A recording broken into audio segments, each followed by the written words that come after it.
Oh, yeah. Give people a bit of a chance. Thanks very much, Mike, for recording as well. That's grand. It's just to make sure that anybody who isn't able to join us tonight can still watch us. Hiya, Stuart. You're looking particularly handsome tonight. Always for you. Thank you very much, Stuart. That's much appreciated. It is much appreciated. I can tell you now. How's the new pooch, Carl? Well, he's actually, I'll give you a quick, he's relatively comfortable.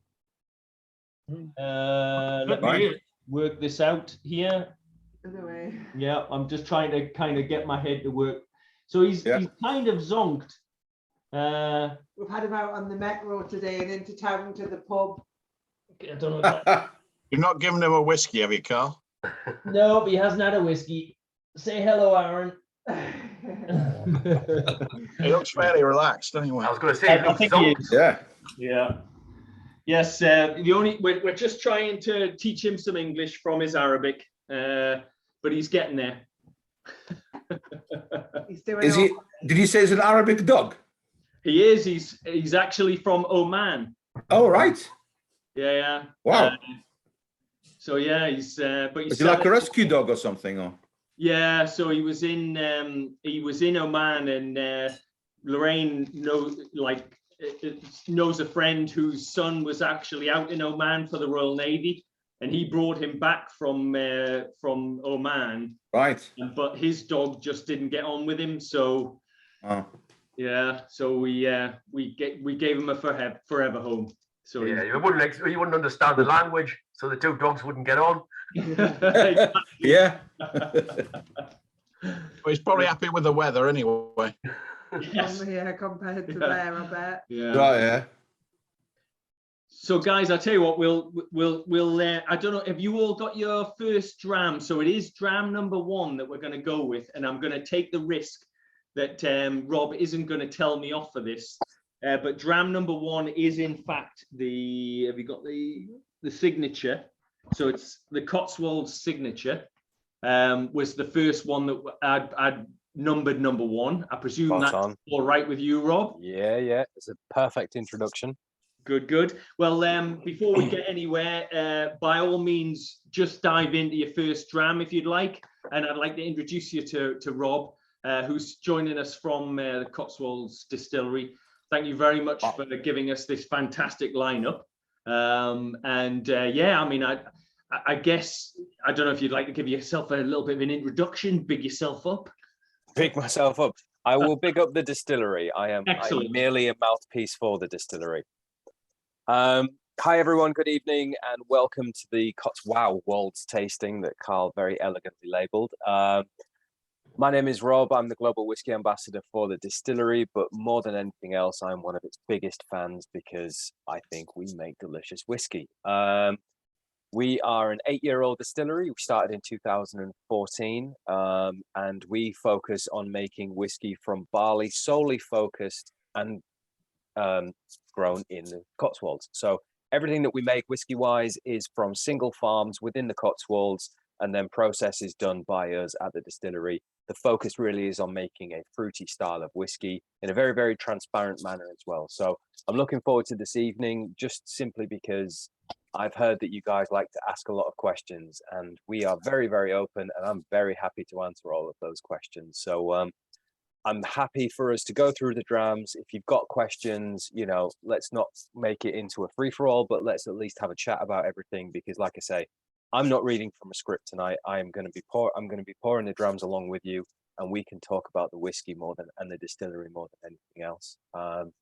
So yeah, I guess from my point of view, I'm ever so slightly in your hands with regards to how you want to do this evening, but I guess we've all got whiskey in our glass. We're all here together. So I guess the first thing we can do, raise a glass.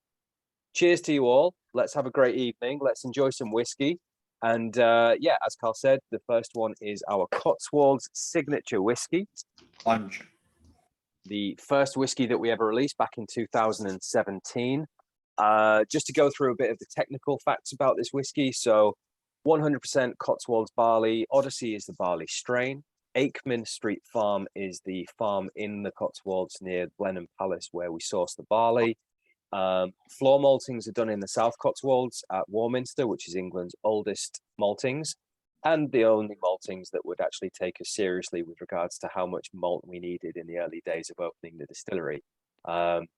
We go through a ton of barley a day, but back in when we first started, we were only doing a single distillation a day, so we were only taking 500 kilograms a day. So as you can imagine, a huge commercial maltsters wouldn't really take those volumes very seriously. So whilst it's great that we work with someone that is so close to the distillery and has so much heritage, being the oldest maltsters in the UK, they're also the only ones that would talk to us considering how little we needed. At the distillery, we'll talk about various points of the process going on, but the main thing to know is that within our facility, you can see behind me, we have, so this is Proud Mary, our 2,500 litre Forsyth 100% copper pot wash still. And then just here, that is a 1,200 litre spirit still. We call her Janice. And these are the two stills that we make 100% of our whiskey on. We don't source any whiskey. We don't source any spirit for the whiskies. Everything is done in-house. And the focus is just on making a fruity spirit. So let's give a nose. Let's get into this first dram. And it's just like golden honey, loads and loads of malted barley, a little bit of sweet red fruit, some apricots and some apples and pears. 46% ABV, non-chill filtered, all natural color. And the barrel composition, we are using red wine STR. STR stands for shaved, toasted, and recharred. I will talk about that barrel later. And we also use first fill bourbon. So 70% red wine STR, 30% first fill bourbon.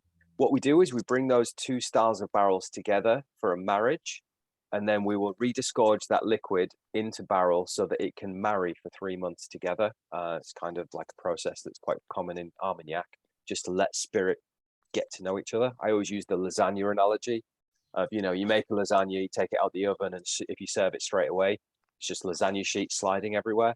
Whereas if you actually make a lasagna and then cook it and let it cool down and then serve it, everything's sort of molded together, the flavors have come together. That's kind of what marriage is like as well with regards to whiskey.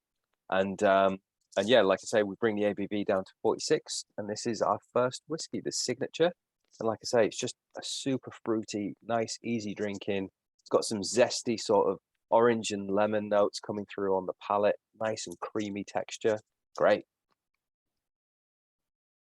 So I don't know if everybody would like to make any comments or suggestions on what they think they're getting from the whiskey, and please use the chat, or as you all know, just dive in. We don't stand on ceremony here, so please let us know what you're thinking. Any notes, any tasting notes? I mean, tasting notes, good or bad, are always welcome, because if they're good, I'll steal them, and if they're not, I'll feed them back to the distillers just to wind them up. So by all means, please be as honest as you want about this whiskey. It's what we do.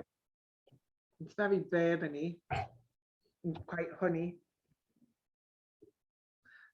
It is quite sweet. Mm-hmm. Yeah, we get loads and loads of sweetness from the STRs, and I'll explain a little bit more about where that sweetness comes from when we get to the Founder's Choice, because that's 100% STR, so it's a bit more of a focus on that. But yeah, the sweetness is really just from STR casks, and then a little bit of bourbon as well. And I'll talk a bit more about the bourbon casks, obviously, when we get to that expression. Anybody want to dive in with that? What Jeremy? Good. Jeremy Stevens is a good friend of yours. We love Jeremy. Unfortunately, he left the business recently. He's gone to do a bit of consultancy. But Jeremy, whilst he's not with the business anymore, brilliant guy. Loved working with him. Didn't know that. Well, Out of interest, I mean, I guess just to give us a bit of background about, you know, obviously David had set up he is the founder and set up the Dan Jaw, yeah. Dan is our founder. Dan is an American who moved over from New York to, he worked in Paris for 15 years, and then he worked in London after that for a further 10 years. And he basically got to a point in his life where he wanted a complete change out of what he was doing. He was working in finance, and he was spending more and more weekends in the Cotswolds. He loved it. He loved whiskey. He had a barrel up at Brookladdy, and he was looking for something different to do with his life. His business that he worked for folded. His wife Katia became quite ill around the same time, and they decided they had one of those life moments where it was like, right, let's change everything, because everything seems to be changing around us anyway. So they moved out to the Cotswolds, and Dan was umming and ahhing about starting a distillery, as we all do every single day when we wake up. Absolutely. I'm just going to start a distillery today. I'm going to jack it all in. I'm going to start a distillery. And through, you know, a bit of investment and some, you know, his set in cashing in his savings and remortgaging and things like that, he was able to sort of get the ball rolling. And it was after a very stern conversation up at Brookladdy with Jim McEwen, in which he was like, yeah, I'm thinking about it. I'm not sure. And, you know, pardon my French, we're all above 18, hopefully this evening. Jim McEwen, if any of you have ever met him, Yeah. in very Jim McEwen style, just said, just fucking do it. Just do it. And that was it. That was the impetus. Dan then found a plot of land where we're based right now. He'd searched the entire of the Cotswolds to find a place. And luckily, the place where we are right now is about 8 minutes away from his house. And it was actually 2 barns that had been built by a guy who he'd only been able to build it under a commercial license. But he bought a load of land with it, and he always thought that he could get the license changed over to domestic and have like a really nice place to build loads of houses in the Cotswolds. Didn't happen. And so he ended up selling to Dan, and Dan was like, perfect. I've got 2 barns. I can install my whiskey distillery in here. And then we've got a distillery. And the great thing as well was timing. He wanted to work with Forsyth's still makers, and they said, yep, no worries. We'll put you on the waiting list. And in 3 years, boom, you can have your distillery. And luckily, well, not luckily, it's actually a real shame, but good for us, is that a distillery in Massachusetts went bust, and they had the same spec stills that we'd ordered. And Forsyth's turned to Dan and said, if you let us kit out your entire distillery, you can have your stills in 3 months instead of 3 years. And it's a bit of a no-brainer in that regard. So that was it. Stills were down, and I think it was by July 2014, the stills were being installed. And then we started distilling end of September 2017. And our first whiskey was coming off the still in October 2017. Dan has no experience in the drinks industry, except for being like all of us, which is a whiskey lover. And so he very much was, I don't want to stab in the dark. I don't want to get this wrong. I need to work with the best. So we worked with the late, great Dr. Jim Swan, if anyone's ever heard of him. A couple of nods going around the room. If you haven't heard of him, we can talk about him a little bit as well. And we also worked with Harry Coburn from, he used to formerly be at Bowmore Distillery. He was the distillery manager there. Very engineer driven kind of guy. And he was very much instrumental in working with Forsyth's to help us set up the distillery from an engineering standpoint. And then Jim came along and really did implement his methodology with regards to making whiskey and working with young whiskey distilleries. So just to give you a bit of a background about Jim, Jim was in the whiskey industry for close to 50 years.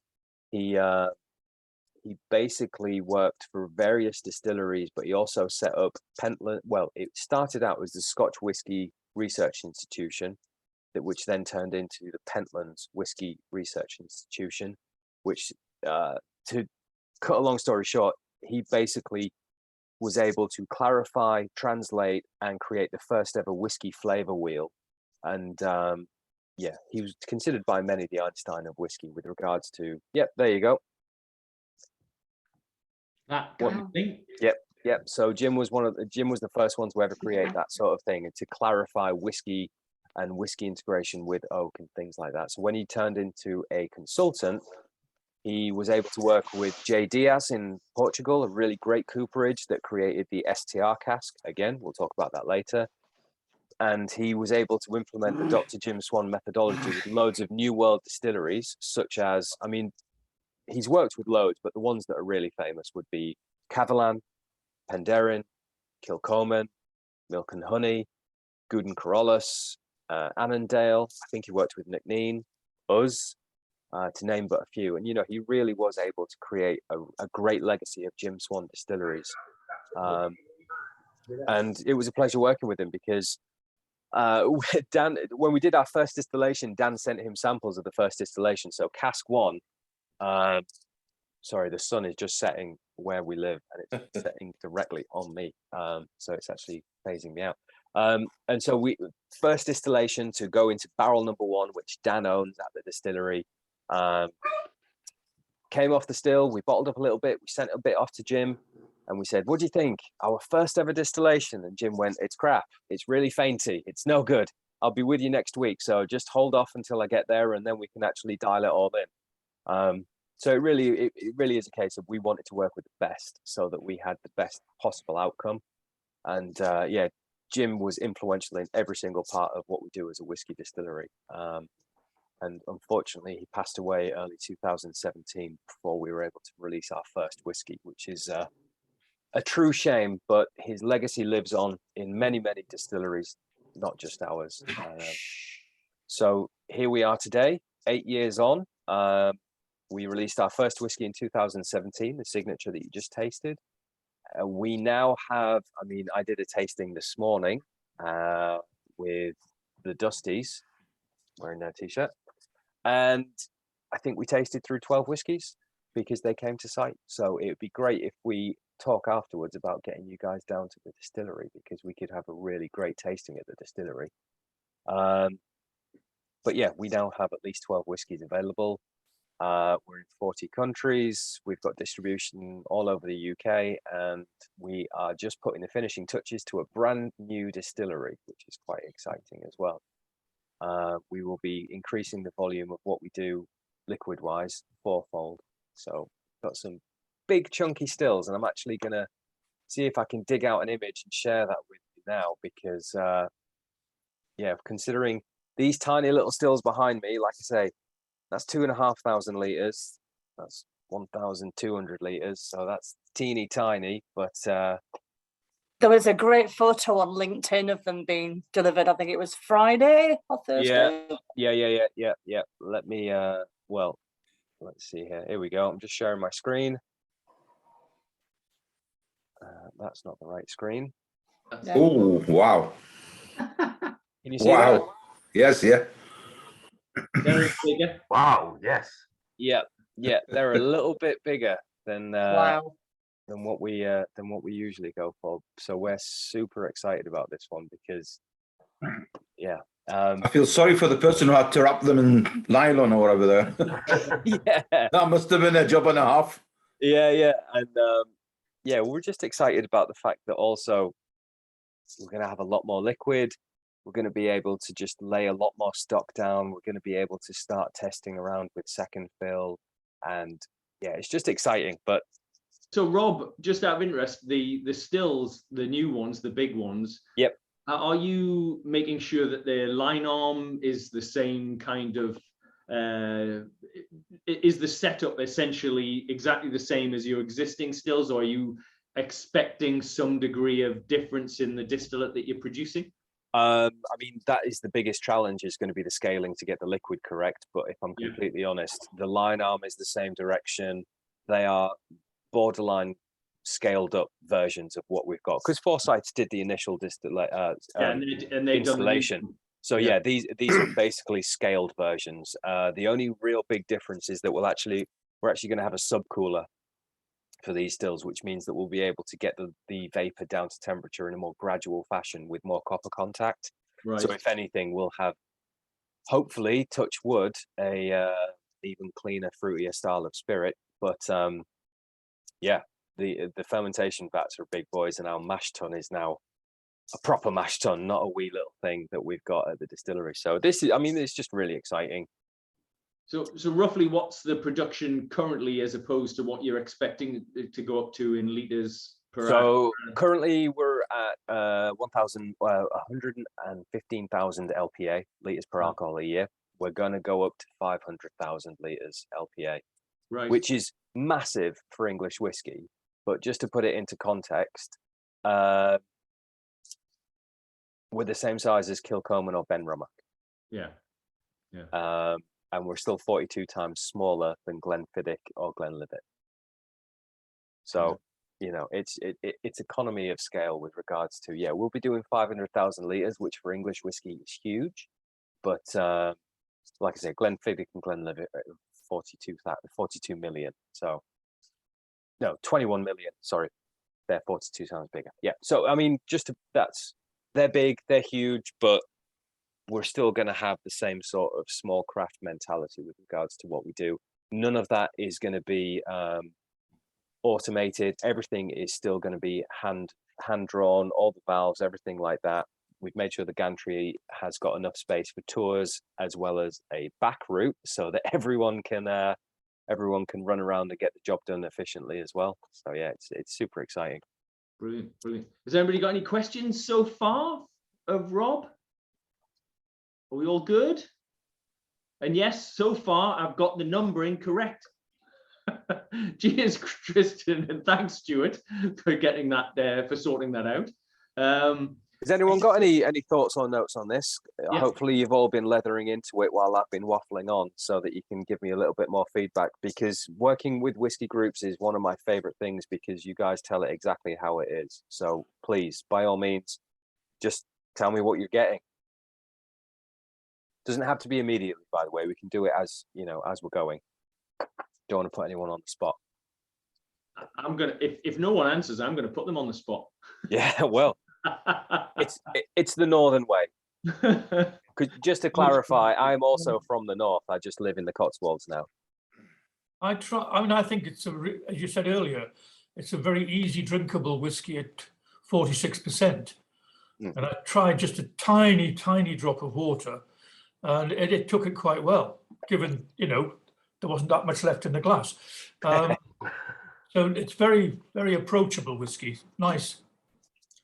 Yeah. Tristan, you were hitting the nail with the plum and blackberries. I kind of got that kind of dark fruit kind of element as well.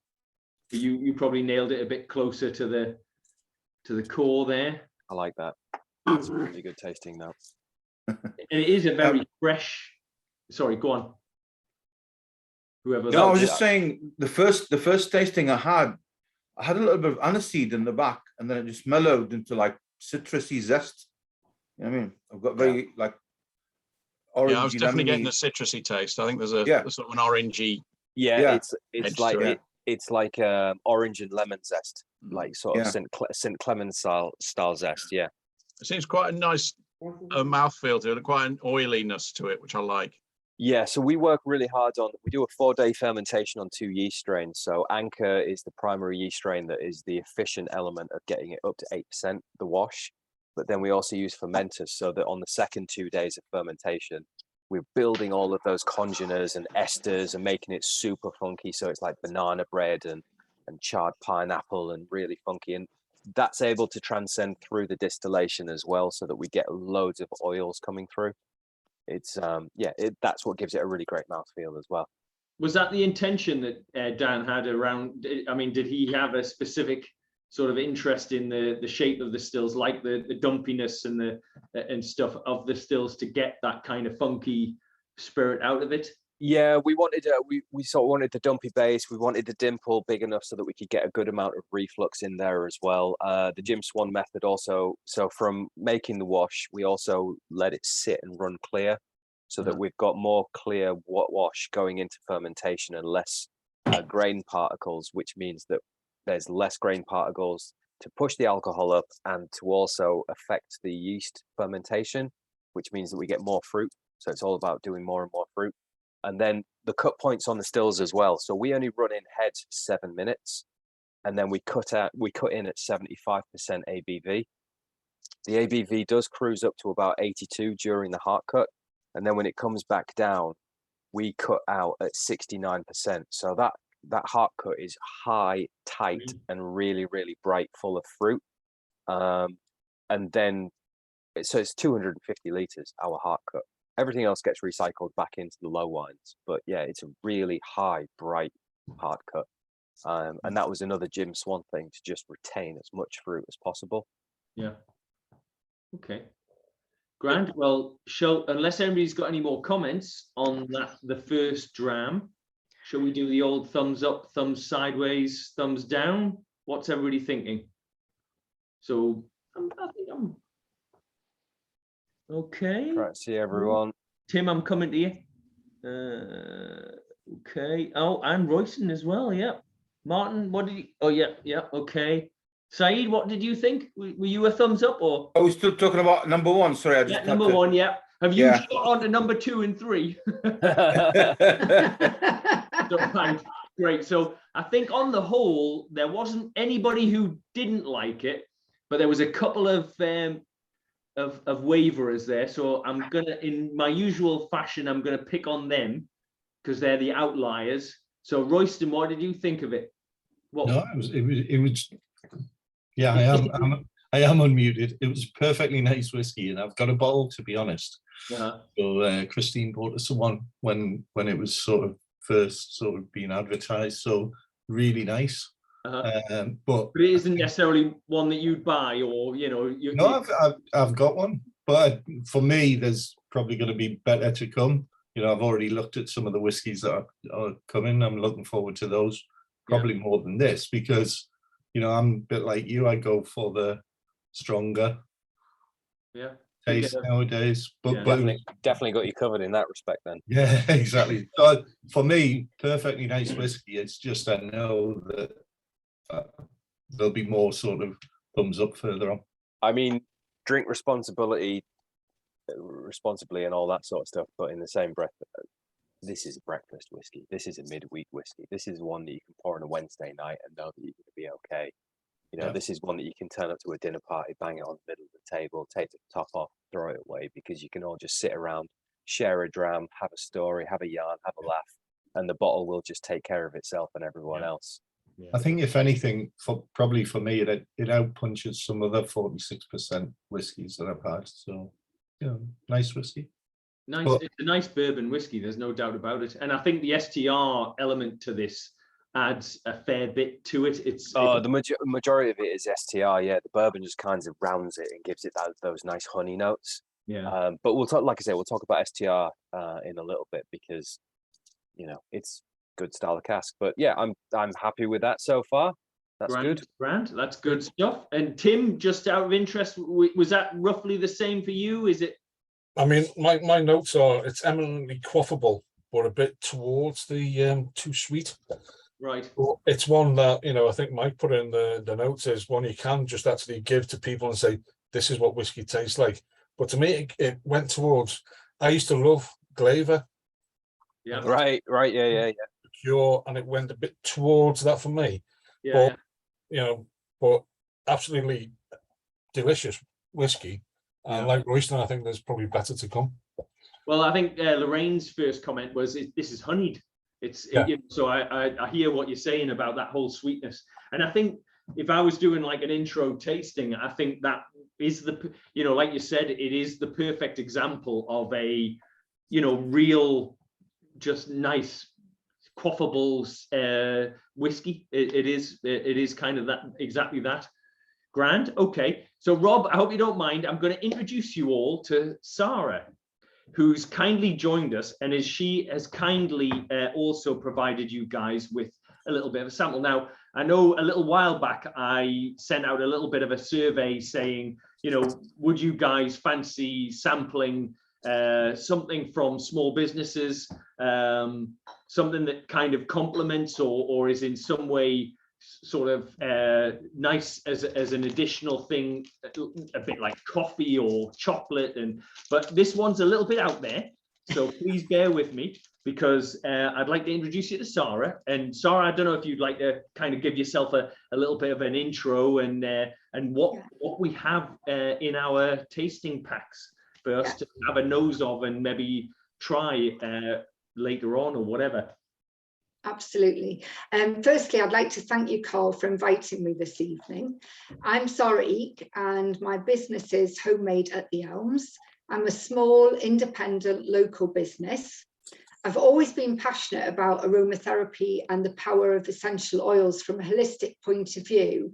So following my retirement from recruitment in 2019, I decided to follow that passion and started making rollerballs. And you might ask, what is a rollerball? This is a complete rollerball, which is basically a glass bottle with a roller in the top. If you can see that, I'm not sure. And the idea is that you apply it and roll it on various parts of your body, mainly your wrists, temples, etc. I'll come on to that more in a moment. But the idea is that it's very easy to apply to the skin. It's portable, it's flexible, and it's very discreet. So basically, I now have a range of 9 rollerballs in total for most of the concerns that I was coming across. So we have creaky joints for arthritis and painful joints, and Sleep Tight to assist bedtime routine and aid sleep. Be Calm to instill calm and reduce anxiety. Soothe Me Menopause to help with those horrible menopausal symptoms. No Sniffles for cold symptoms. Head Ease for headaches, and Scent Again for COVID sufferers who've lost their sense of smell. And Clarity to aid focus and concentration, and Protect Me to help boost your immunity. So all of the rollerballs are handmade by me. I use sweet almond oil as a carrier oil, and then a blend of pure organic essential oils.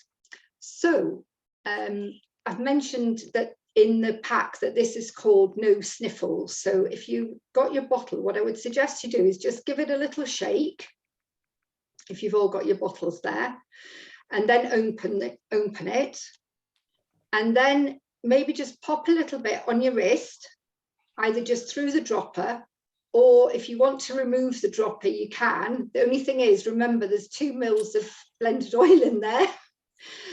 So pop it on your wrists just to smell it.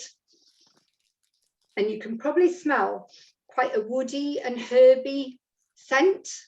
The reason I chose this is that it's quite a strong aroma, and it actually appeals to a lot of men. I don't know why, but it does.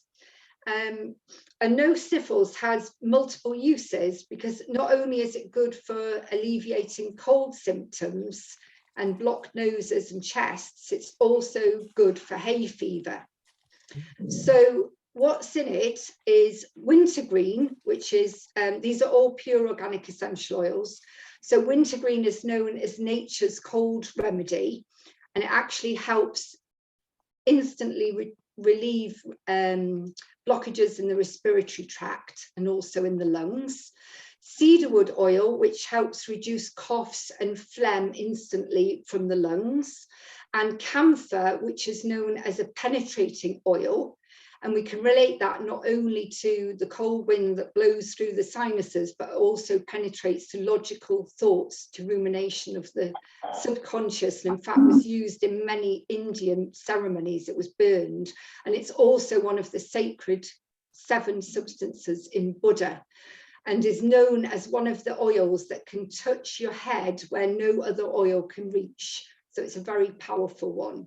I was just thinking before, when you were talking about the wheel, Rob, I think you said it was a taste, or was it a taste wheel or a flavour wheel? A flavour wheel. Well, we have in aromatherapy, as you can probably see, a scent wheel.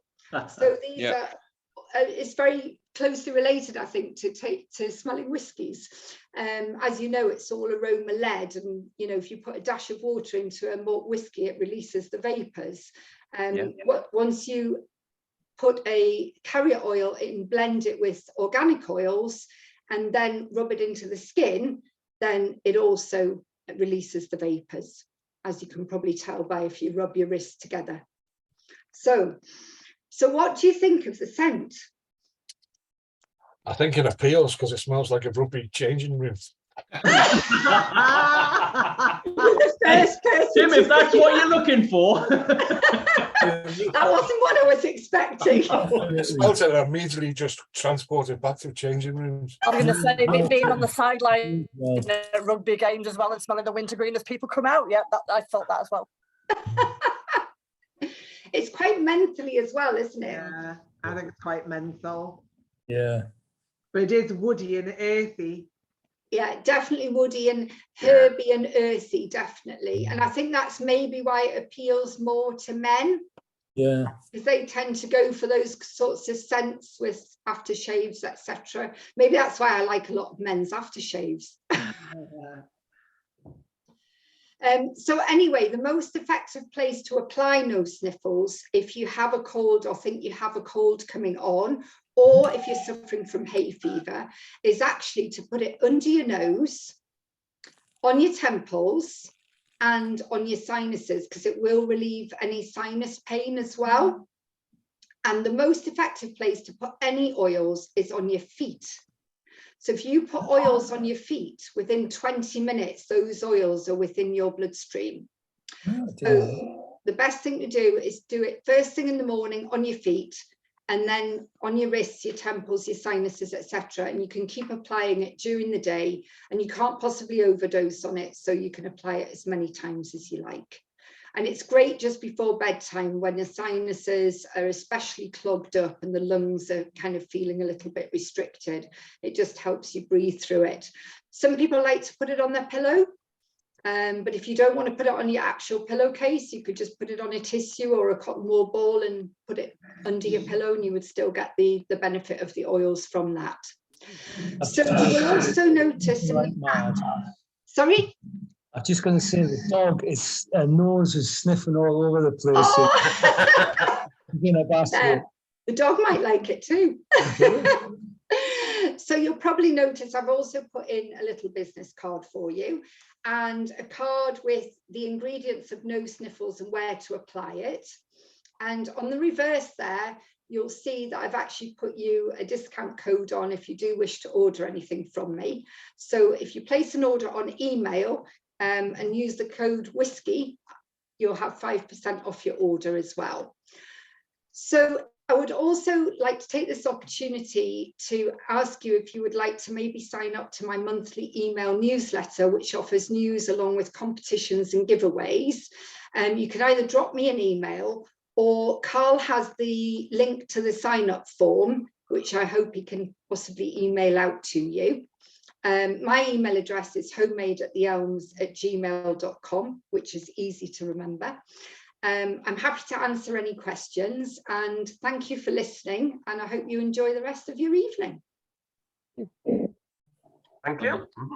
Thanks very much, Sarah. And I genuinely hope this has been canny to kind of, as a little bit of an aside, we all like to support small businesses, especially ones that have got unique and really, I mean, for me, I love the smell of this. It really is nice. So, I mean, I hope you guys, like it. If it is something that you'd like me to continue, I definitely will line up more in terms of, little samples to go along with the tasting. I hope it's useful anyway. But thank you very much for coming along. Obviously, Sarah, you're welcome to stick around for a bit longer. I wish I'd organised you getting some whiskey so you can actually sit and sample some of this yourself. So that's my bad. So you're welcome to stick around and listen in if you want. I don't know if anybody's got any comments or anything before we move on to the next dram. We all good? All good. Yeah. Was that actually? Well, I'll tell you what. Let's do. And I know Sarah's still here, but we're all adult, and we all we can all put our opinions forward. It's not for everybody always, but anybody want to give their thumbs up, thumbs sideways, thumbs down to the nice nose of the oil? Yeah. So I think the smell of that is amazing, and it's really strong. Like, I can smell it in the whole room now, and I only put like a couple of drops on my wrist and rubbed it in just to kind of warm it up a bit. And I know I've put a post on Facebook just before when we met Sarah up the road in our village hall doing our stuff. I bought a sleep one for my mother-in-law who was having some trouble at the point in time sleeping, and she literally within 2 days was like, oh my god, I've had the best night's sleep ever from just putting it in my hands before I go to bed, and it's just helped enormously. So she's been using it consistently. And I think the next time you're up there, Sarah, I'll come and have a chat with you about some of the other ones, because I think from a menopause point of view, that's probably quite interesting to look at something that's more holistic than kind of medication wise.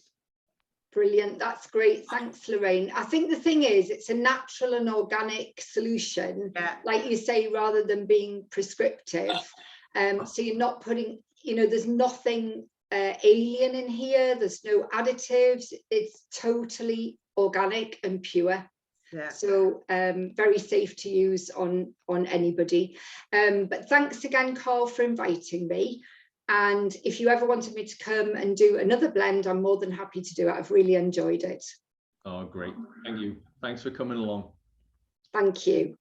So there you go, guys. I mean, trying to bring you new stuff. I hope that was good for you guys anyway. And yeah, so Rob, I know you didn't necessarily get a warning that we were going to have a little bit of a timeout for, but I hope, and I'll sort you out a sample as well. I was going to say, didn't even get a sample either. Yeah, I'll sort you out. I'll sort you out, Rob. I've got one or two left, so I'll get you one down, and so you can have a sample of it. But thanks, Sarah. So sample number 2, eh? Right, dram number 2, and is it going to be dram number 2? So I picked, and I hope you would agree, Rob, I went with 2 being the Cotswolds Reserve. Yep, spot on. Does that make sense? Yeah, makes perfect sense. Number 2, I got it right. So sample number 2 on your bottles. We're only 2 out of 6 though, Carl. You're not out of the woods yet. Hey, I'll tell you, I'll take 2. Okay, so next one, Cotswolds Reserve. This is the second whiskey within our flagship range, which consists of 2 whiskies, the Signature and the Reserve. So what we've done with this is we've very much focused on using first fill bourbon casks as the majority. So this is 80% first fill bourbon with 20% STR. So the bourbon really is giving you more of the apples and pears, and it's just like walking through an orchard. It's apples, pears, and flowers. Really nice and soft. And then the STR just sort of adds a little bit more tannin, a bit of spice on the end as well, a little bit of white pepper sort of roundness to it as well. But yeah, we just wanted to accentuate the pure fruit of what we make distillery wise.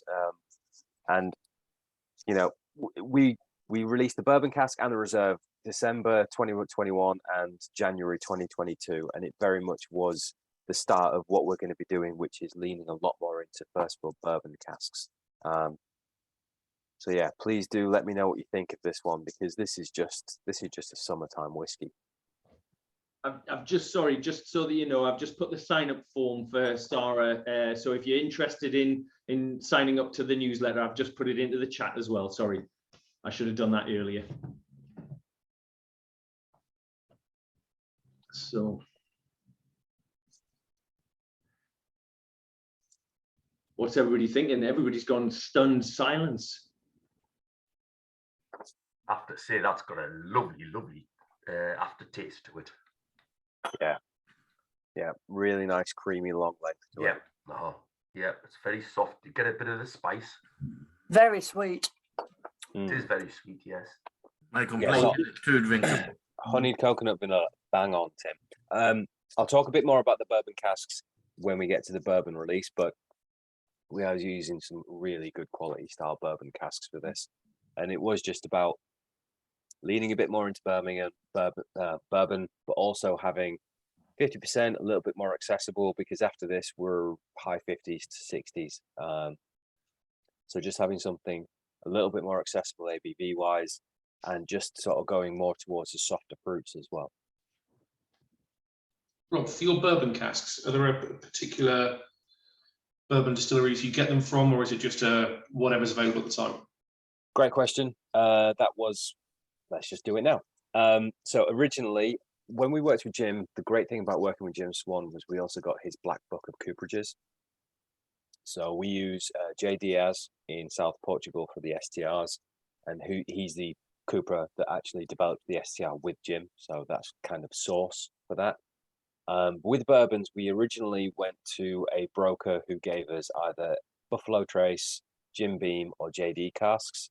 But because we started a relationship with Edrington sourcing quarter cask Lafroig barrels, they said, do you want to see our premium bourbon range? Yes, of course. We already make no money. Let's just spend some more. And they introduced us to their, basically, bourbon casks are steamed after they're used so that bourbon distilleries can get as much liquid out of their barrels as possible. They get an extra 2 liters out of doing what they call the devil's cut, which is steaming them heavily so that they get whatever's in the grains of the wood. What we were getting with Basil Hayden and Booker's barrels from Edrington was that they were coming to us still juicy, unsteamed. We get them in their entirety as well. We don't have to send staves to a cooper to be built. They come as barrels. So when we get the shipping container delivered to the distillery, you open those doors and those barrels have been in there for 3 or 4 months, you know, waiting to be delivered. And it's like opening a bag of coffee. You just open the doors, it's just like, boof, this overwhelming, like massive sensory overload of bourbon that's just been sat, you know, these juicy, nice, wet bourbon casks with really good bourbon that's been in them before, just overwhelming. So that's what we're using at the moment. Basil Hayden and Booker's barrels. And yeah, we're really happy with them. They're giving us great quality. One of the first bourbons I ever tried was a Basil Hayden's. Good place to start, right? Yeah, it's got a lovely nose to it. It really has, and that additional, because essentially this is just a slightly higher octane version of what we've tried, isn't it? This is almost inverted actually, because on the first signature it was only 30% bourbon but 70% STR, whereas on this one it's 80% bourbon with 20% STR. So this is very much leaning more towards, I mean, those coconut and vanillas and honeys flavors, that's all bourbon coming through, really. Yeah. But then when we talk about the STR, that is essentially a red wine cask that has been shaved out and treated like a bourbon cask. So the American oak is in spades coming through on these 2 first releases. I'm guessing this might be right up Royston's street. Is it? Yeah, really nice. Love the taste. Aftertaste, it goes on and on for me. Yeah. Yeah, the creaminess is just, there's the creaminess and fruitiness are the 2 consistents that we have throughout all of our releases. Right. Just really nice mouthfeel, big textures. It's great. Now, on the opposite of that, I'm guessing that Tim might not be necessarily as taken with this. Is that right? Well, yeah, I think you're wrong. I think that's good. All right. The first time, no, I didn't not like the other one. I just thought it was slightly too sweet. This one is not as sweet as the other one. But I can imagine eating a dessert with that one. Yeah. Yeah. Yep. And yeah, that's the, you know, people talk about pairing whiskey with food or with chocolate, and that one I think would, that would really go. Yeah, I would say or something like that. Yeah, creme brulee spot on. Like a tart tatin with vanilla ice cream, something a bit light, sugared, you know, got a bit of pastry going on there as well. I think I started making them because I followed this guy on Instagram who made one. Now I'm like, right, I just need to make pear tart tatins all the time. And yeah, with whiskey, spot on. Really, really good. Oh, pear tart tatin. What's anybody else wanting to dive in, or shall I pick on somebody? I've got an evil streak in me, I know. I don't want to say I love it, basically. Sorry, Mike, I missed you there. I don't know if it was just my... I'm saying I love it, basically. I want more. not enough. That's good. That's good. Albert, what are you thinking? Oh, you're on mute.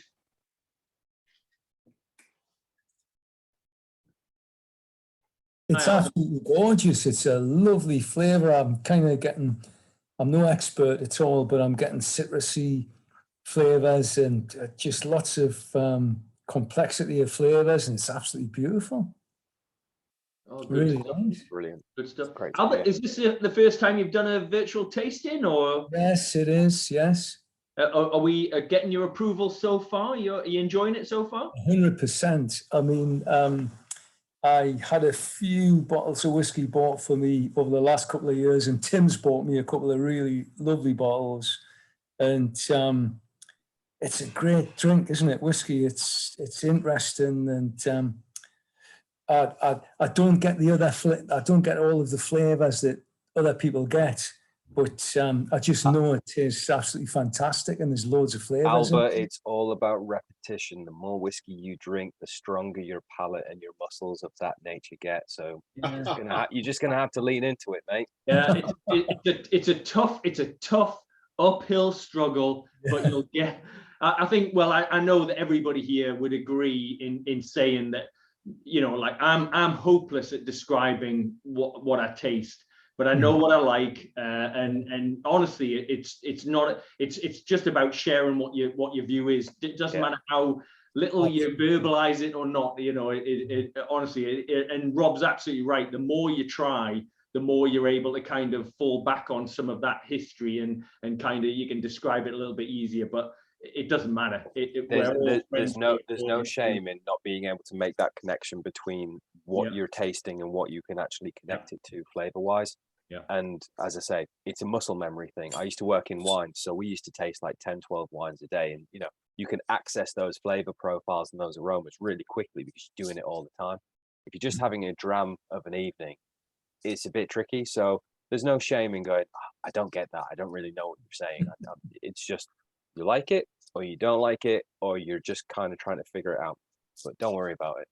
Yeah. Anyone that shames you is just not a fan of whiskey then, because it's all about being together. It's an absolutely lovely drink, you know, it's really nice. Have you had Cotswolds before, or is this the first time you've tried any? Tim bought me some for Christmas, and I thought that I was waiting for a tasting session, but I wasn't. He just bought me them as a gift, and so I've still got them.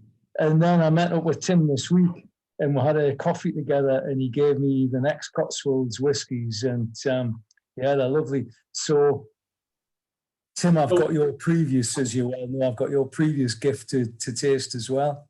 Like so we all just need to be Tim's mate. To be fair, Abel's bought me a few bottles in the past. That's some really good bottles. Quite a community, isn't it? Yeah, that's one thing about whiskey people is the generosity. It's one of the reasons why, you know, even within NEWAS, one of the values that we have is generosity, and it is just a fact of you know. Anyway, thank you very much for joining up, Albert, as well. I hope you enjoy the rest of the session. Thank you very much for having me. Yeah, cheers. So, what's everybody thinking of this one? Anybody else want to dive in with their views on this one? Or shall I pick on somebody? No. Should we do the old thumbs up, thumbs sideways, thumbs down for this one? What are we thinking? I love this one. Yeah, I quite like that. Oh, Mike's 2 thumbs up. Okay. So is nobody even wavering on this one? So we got a quasi thumb, like halfway. Oh, who was that? Oh, Saeed. Okay, why Saeed? Slight angle. Yeah, slight angle.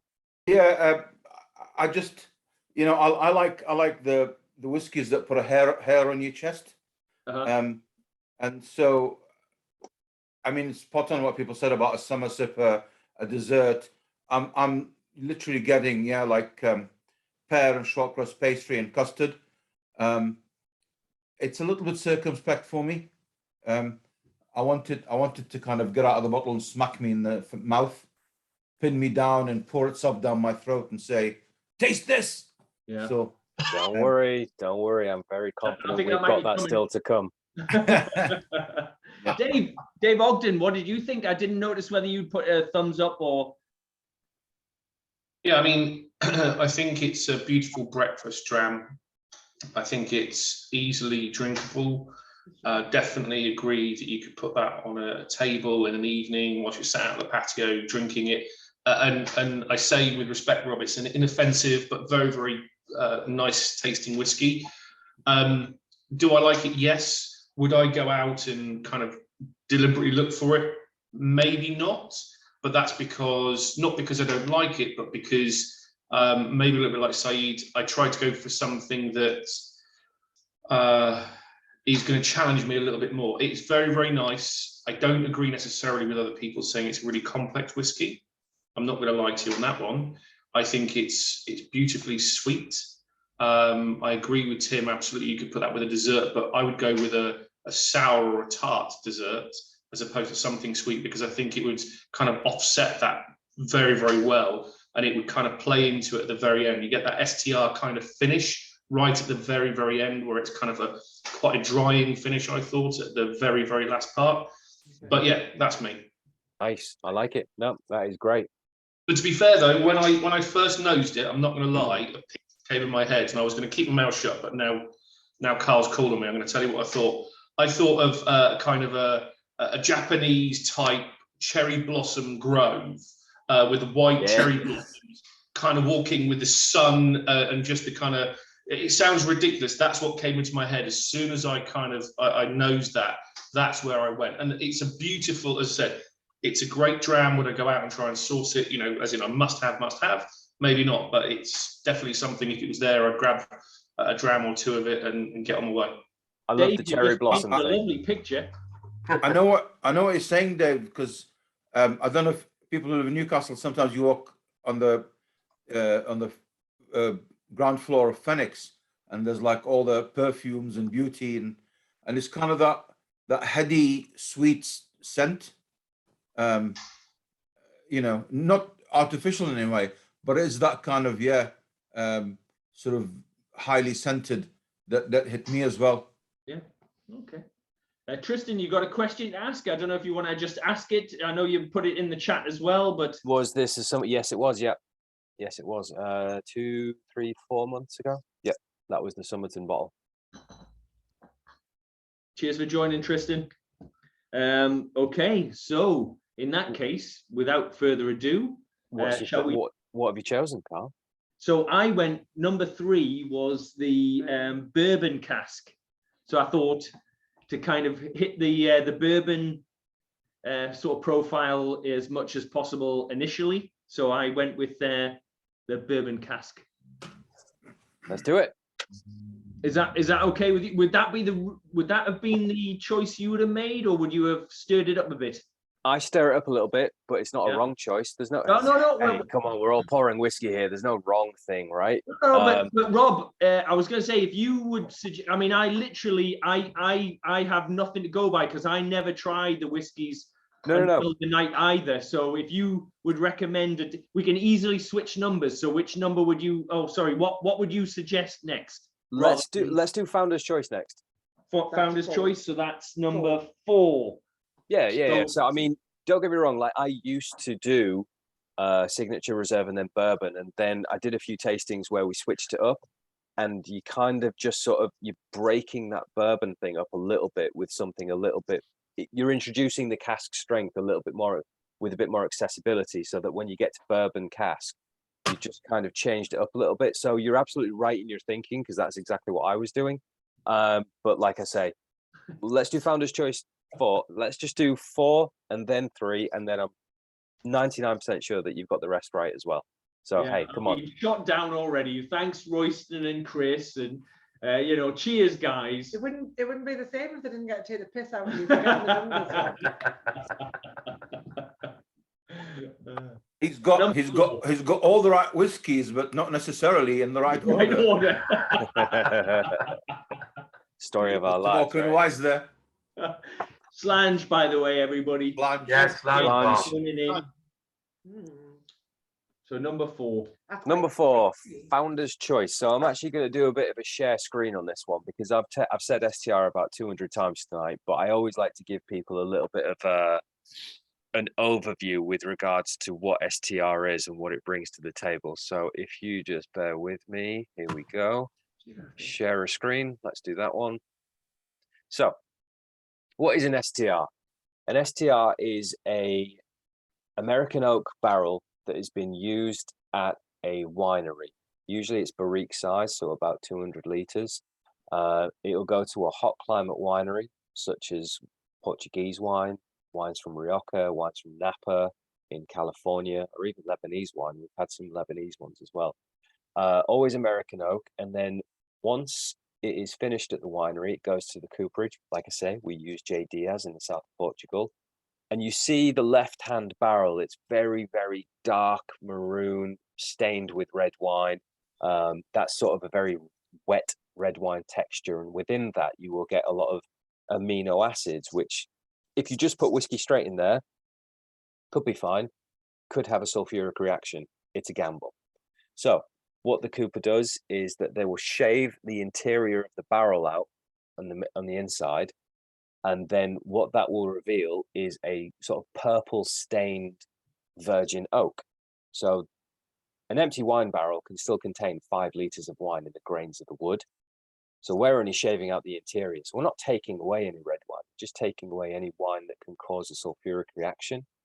And then we'll toast it. So it's an indirect heat. It's not a direct flame on the inside of the barrel. It's an indirect heat. And what that does will caramelize all of the sugars that exist in the red wine that is residual in the oak, and also the American oak as well.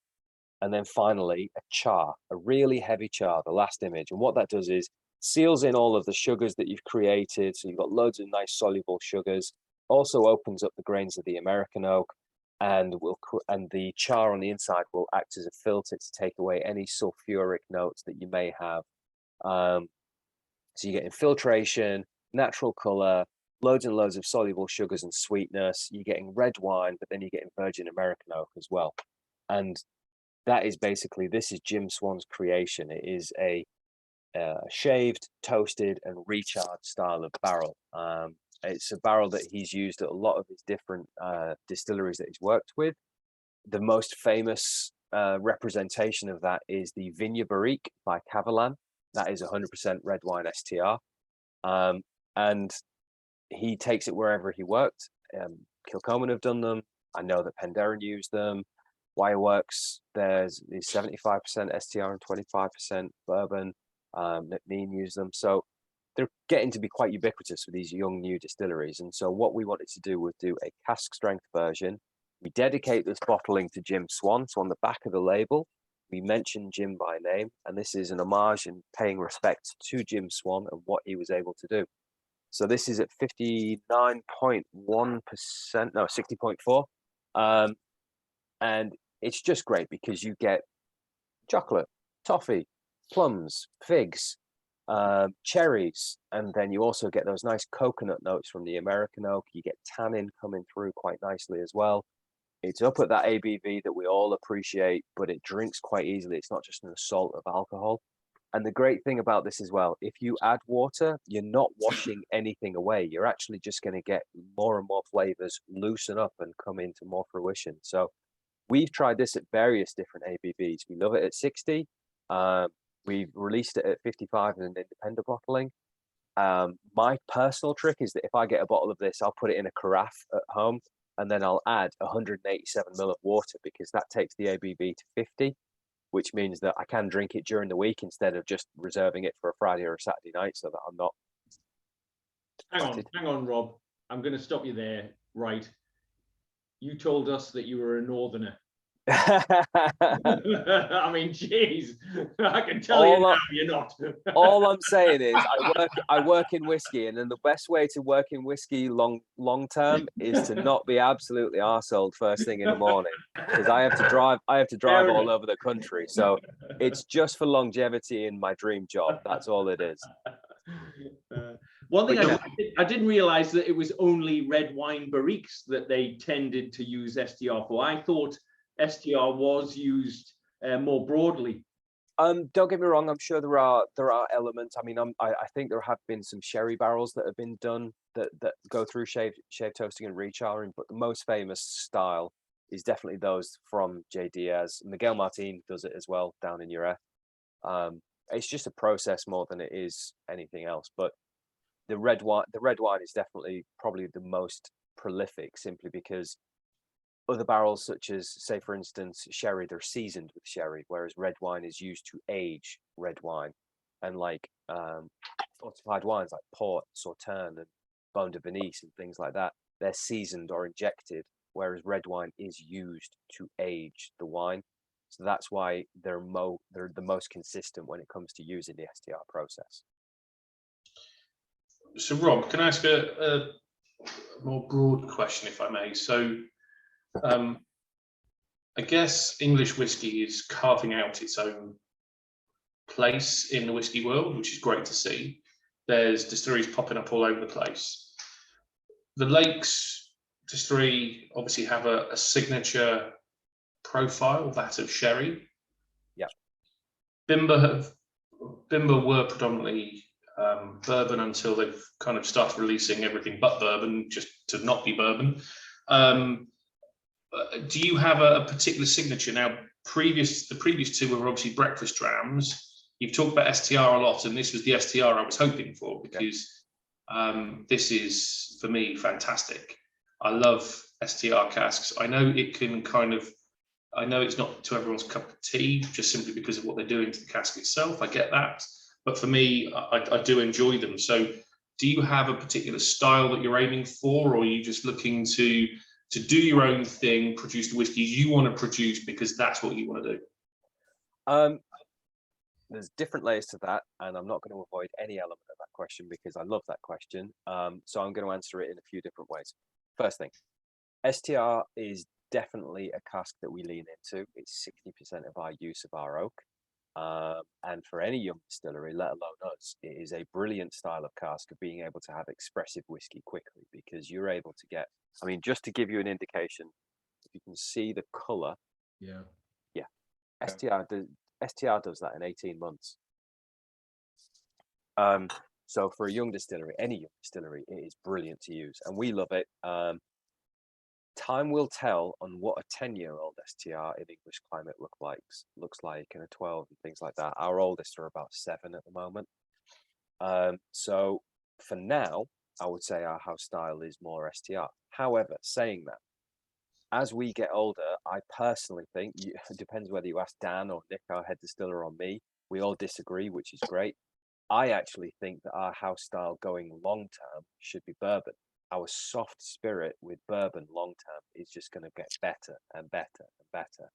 So I guess depends on who you ask. STR short term, I think bourbon long term. I think there is some scope for fortified wine, but I guess what we're doing and what we're going to show tonight is our capability of what our spirit can do in different iterations, be it STR, be it bourbon, be it blended, be it sherry, because I think we're going to have a great time tasting the sherry as well.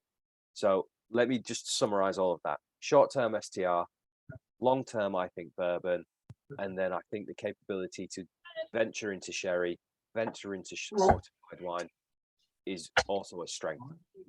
So actually, Rob, just to clarify, what were the other two views? You said that all three of you disagreed. Yeah. You went bourbon long-term. What were the other two views? So Nick also thinks bourbon, but he also thinks that we should do finishing as instead of full term. All right, okay, that makes sense. Yeah, just because we've been using some French oak, and he thinks that our spirit. I agree with him in this regard. I think that French oak's not what our spirit needs, but again, disagreement's a good thing, especially when you're in a young distillery, because we can all look back and go, "Hey, remember at year 8 when we were arguing about these things?" Yeah, it's just part of the story. Dan really leans into what we've been able to do with STR, and he thinks that long-term STR and the oxidization that we'll get after the barrel's given what it's given will still make it even more interesting. So yeah, that's where we sort of lie with that one. And it's exciting because none of them are bad, none of us are wrong, but it's just long-term what is going to happen. And that's the fun of being a young distillery, because as Dave alluded to, there are 40 English whiskey distilleries right now. And I think that if any of us sort of said that that's our house style at such a young age, it would be naive, I think, because we've still got so much to do. We've still got so far to go. So I'm going to personally say that we're short-term STR, long-term bourbon. Dan might disagree, but I think that's pretty much where my mindset would be with our soft fruity spirit. So I'm going to ask maybe a challenging question. Given the strength of STR casks and what they do to the liquids in the very short term, And obviously it's got to be in there for a minimum of 3 years. By 18 months, it's done a lot of work already. Yeah. Given your profile of spirit, which seems to be quite floral, quite light, don't you feel the cask just destroys your spirit and all you're tasting is you literally throw in neutral grain spirit to this, and I say with respect, produce a very similar product? Yeah, I mean, it's very much the narrative around STRs is, are you just trying to cover it up? And I'll be completely honest, Jim did use it in some of his consultancies when he went in late. It was used as a correcting vessel as well. Like if spirit wasn't aging the way that they thought it could, STRs were a capability of being able to correct the ship, so to speak. I still taste our spirit through this. I think at cask strength, you're able to get those fruity and very much malt driven, because I should have, my mistake, mea culpa, I should have sent you some new make, because it could have put a bit more clarity behind this as well. Because tasting new make and then tasting this, I think you would have seen the synergy between being able to see our spirit in there as well. And next tasting, Rob.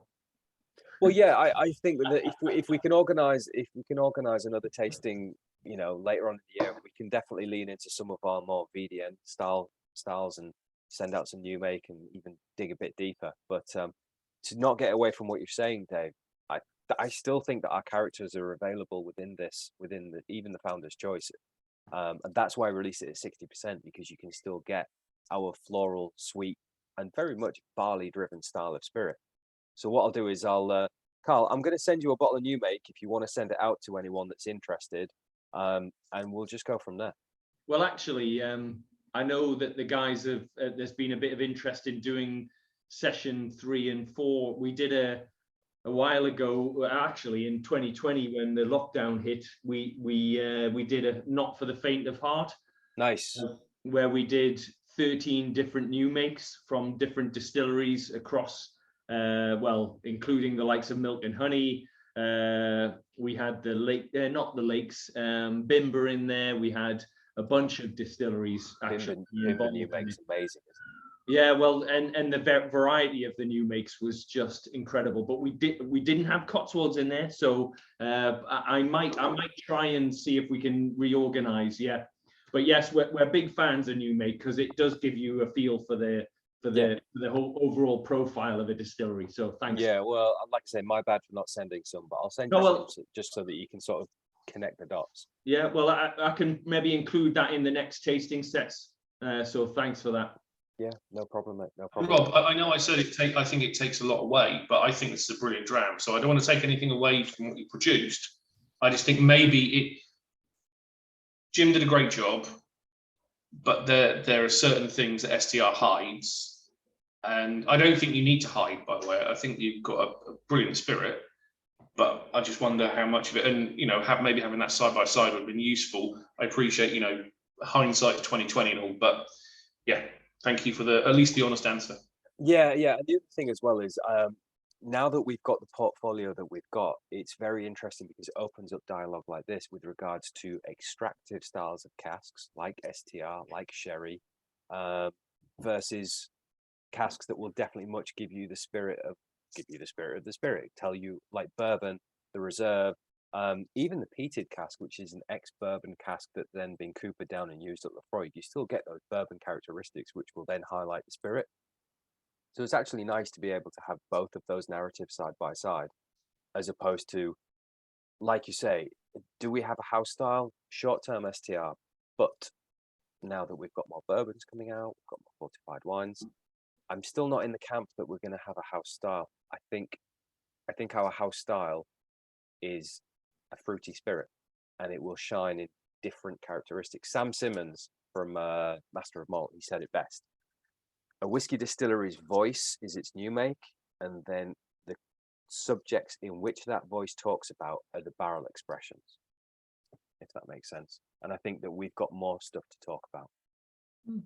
Have you played around with rum at all? Not dark rum, white rum. In many different ways. We've made it a lot.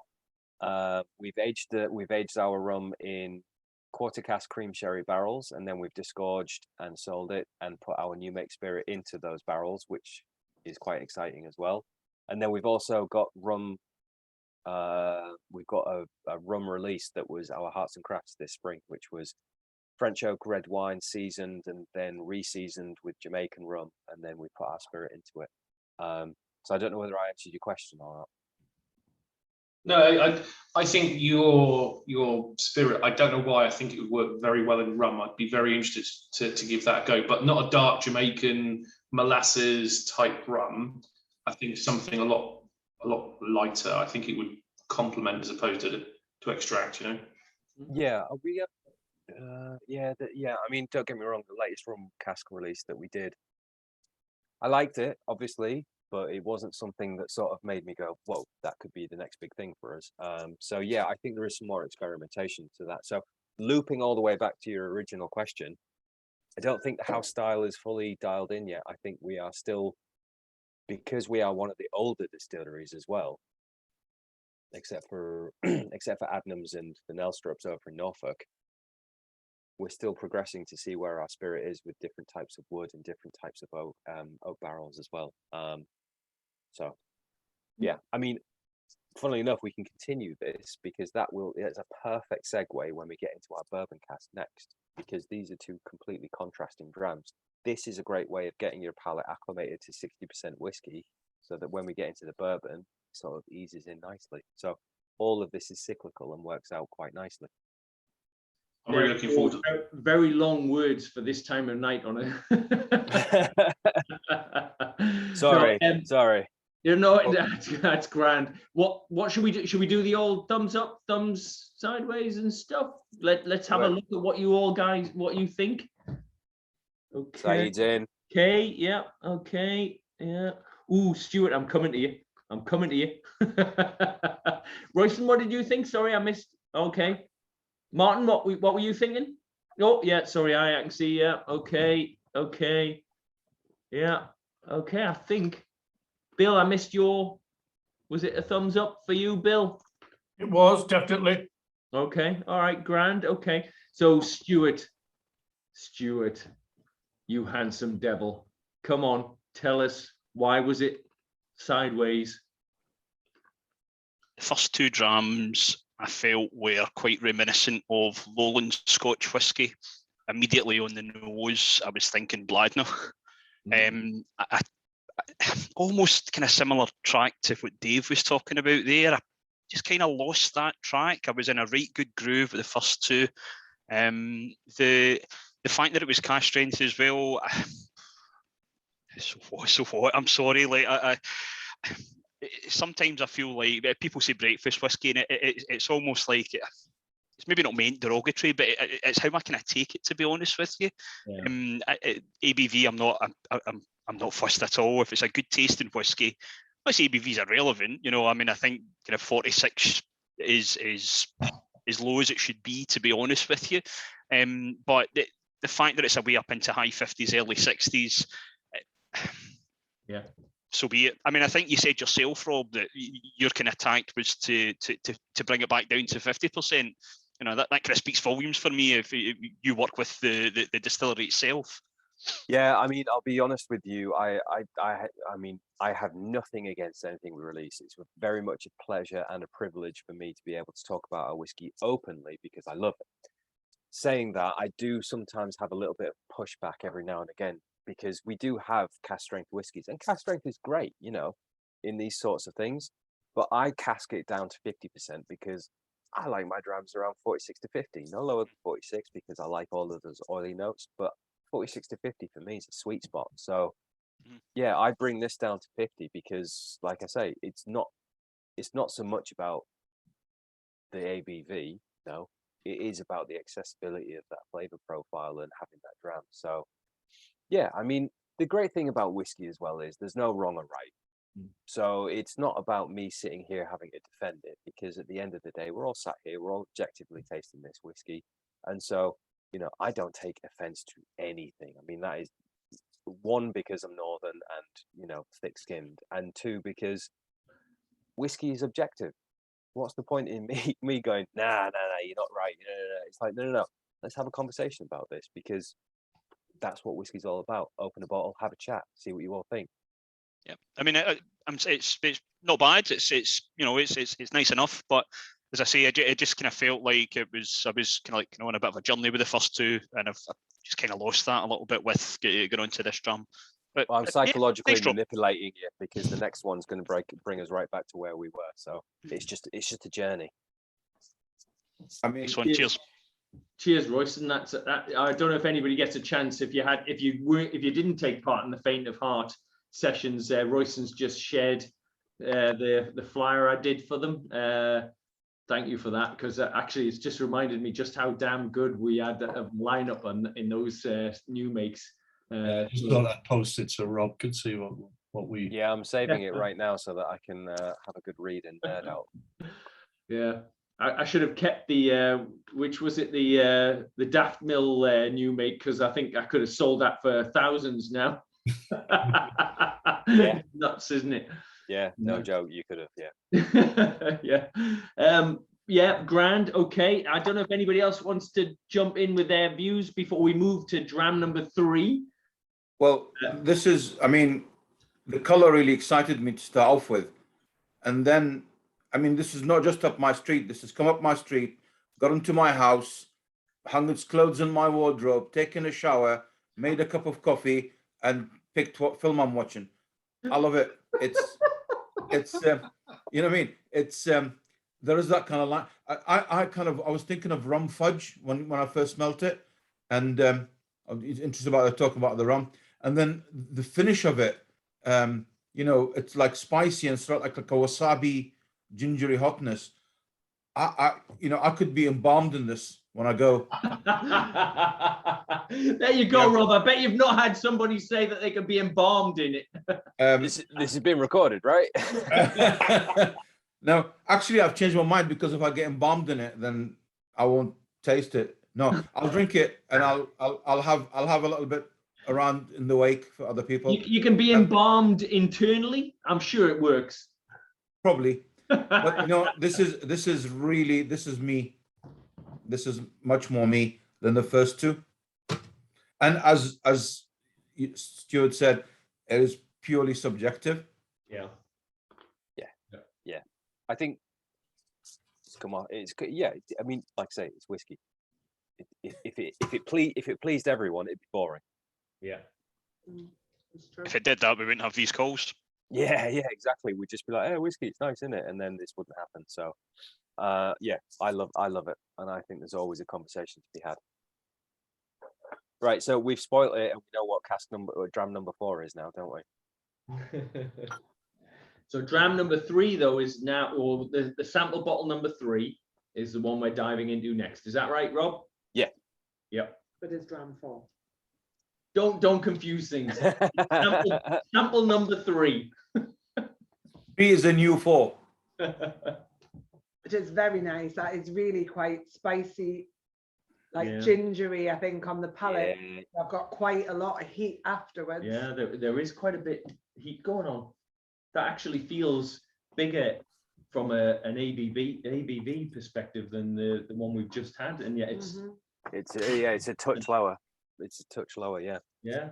Well, yes. 10%. The ginger note's really good. My wife, she bought some orange and ginger chocolate, and she sort of had a few. I don't know, bars. No, not bars. Squares. I don't know. She eats chocolate. She likes squares of chocolate. I'll eat a whole bar in one because it's just an absolute gannet. But yeah, she paired that with this whiskey, and it worked phenomenally well. That's number 3. Oh yeah, it is.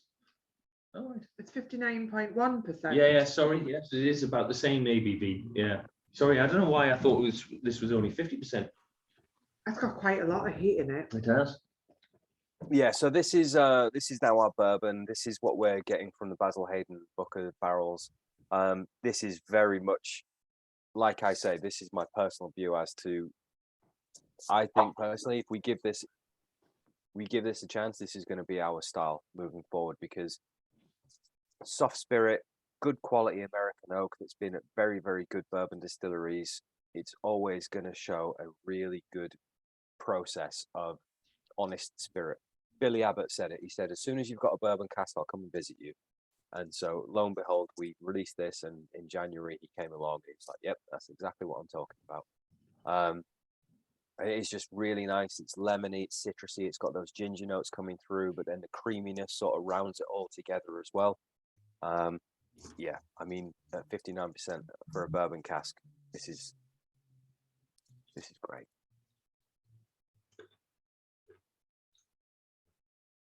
It's not often I say this, but I think the profile's almost been hammered a little by how good the cask is. I'm actually struggling to get the Cotswold profile out of this because the cask has had such an influence from a bourbon perspective. And normally you kind of think bourbon casks are going to highlight or really bring out the profile, but this is such a good cask from what I can tell. Or, you know, the casks are good, but the great thing is, like, they don't impart, like, I mean, if you look at the color of the bottle, that's still nice and light, as opposed to, say, for instance, because I have seen some bourbon cask releases that just got super dark and they do extract quite heavily.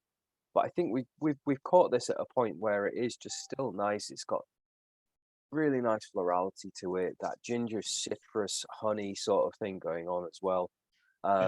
And again, that distillery characteristic, the creaminess, the ubiquitous creaminess is still there as well. Yeah, that's why I kind of wanted to switch it around. I wanted founders to kind of go, right, this is what we do. And then, because this will lead into the sherry phenomenally well. Yeah, Carl, I was just thinking, if I'm thinking about an overly bourbon whiskey, if such a thing exists, then I expect a really strong vanilla note to it, which I'm not getting here. I'm getting a strong citrus note, which, so I mean, that seems to me that that's not over bourbon. Yeah, the citrus is, I'm getting a lemony, citrusy note, not a vanilla note. And actually, it is that lemony that I'm thinking is kind of almost overwhelming the profile. But you might be, you're probably right, actually, that is the profile. It's got a little bit. It's got a little bit of a lemon meringue thing going on. It's like light creamy notes with citrusy lemon stuff. By the way, I've just been corrected by my uncle that sure enough, the Cotswold new make was in the Faint of Heart. Oh, was it? Yes. Thanks for that, Royston. My memory's terrible. Cheers, Royston. I don't have to send a bottle. No, because a lot of the people on here weren't actually in the Faint of Heart, so. Well, I have to admit, I was on holiday when we did it, so I didn't even manage to taste it. I just looked at the people. I'll send a bottle. Well done, Royston. I was just having a look, Carl. I've still got a bottle of the Booker's I've got is 63.7%. Yeah, that's the stuff. I've got about half a bottle of that left on my shelf. And I've got the Baker's 107 as well. Yes, that's the stuff. But I'll bring them round next time I'm round, Carl. I used, just to caveat that, Rob, I worked for EBS for 8 years. Nice. Okay. Left in 2018. I'm glad I've not said anything and put my foot in it. No, I don't work for them anymore. Say what you like. No, we've enjoyed our relationship. When we get to quarter casks later, we're really happy with those. The bourbon casks we get from them are great. When I think it was Dave who was talking about the cherry blossoms when we were talking about reserve, the only thing I will say is a friend of mine, he's the brand ambassador for the House of Suntory. Yeah. Oh, you've never heard someone waffle on about nonsense in all your life. Just a reminder, I think I have, because I think I know who you're talking about. Yeah, okay. It looks like he's not old enough to drink whiskey. Yeah. Yeah, okay, we're on the same page. Yep. Just a reminder that the session is being recorded. Well, yeah, okay. No names were mentioned. No names were mentioned. Brilliant.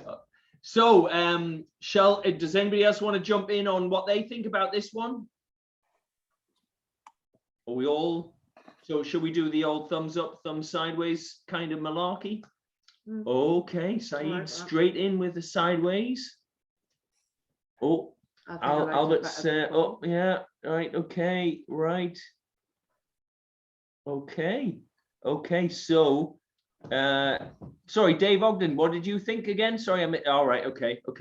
We're not embalming Saeed in this. No. Oh, so Tristan, are you able to talk, or are you able to come off mute? Because you said you were thumb sideways as well. Go for it, Tristan, if you can. Yes, mate. Thank you. Yeah. Hi, everyone. Apologies for being on mute. I think the way that this one's come forward, the previous one, I felt did everything it does that little bit better.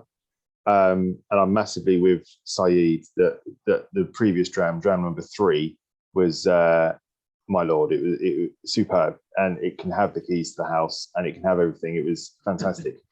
This one almost gets there, but I don't think it quite knows what it is, and so it's trying to cram too much in. So never ever a bad dram. Just for me, the previous one was slightly better. Yeah, because it's objective. Absolutely. So much so.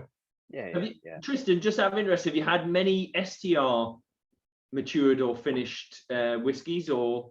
Yeah, quite a few. And in fact, the 4 we've had so far from the Cotswolds I've had before, although the previous one I had the April bottling from last year rather than the recent one. So I've had a few, and they've always been big favourites of mine, I must say.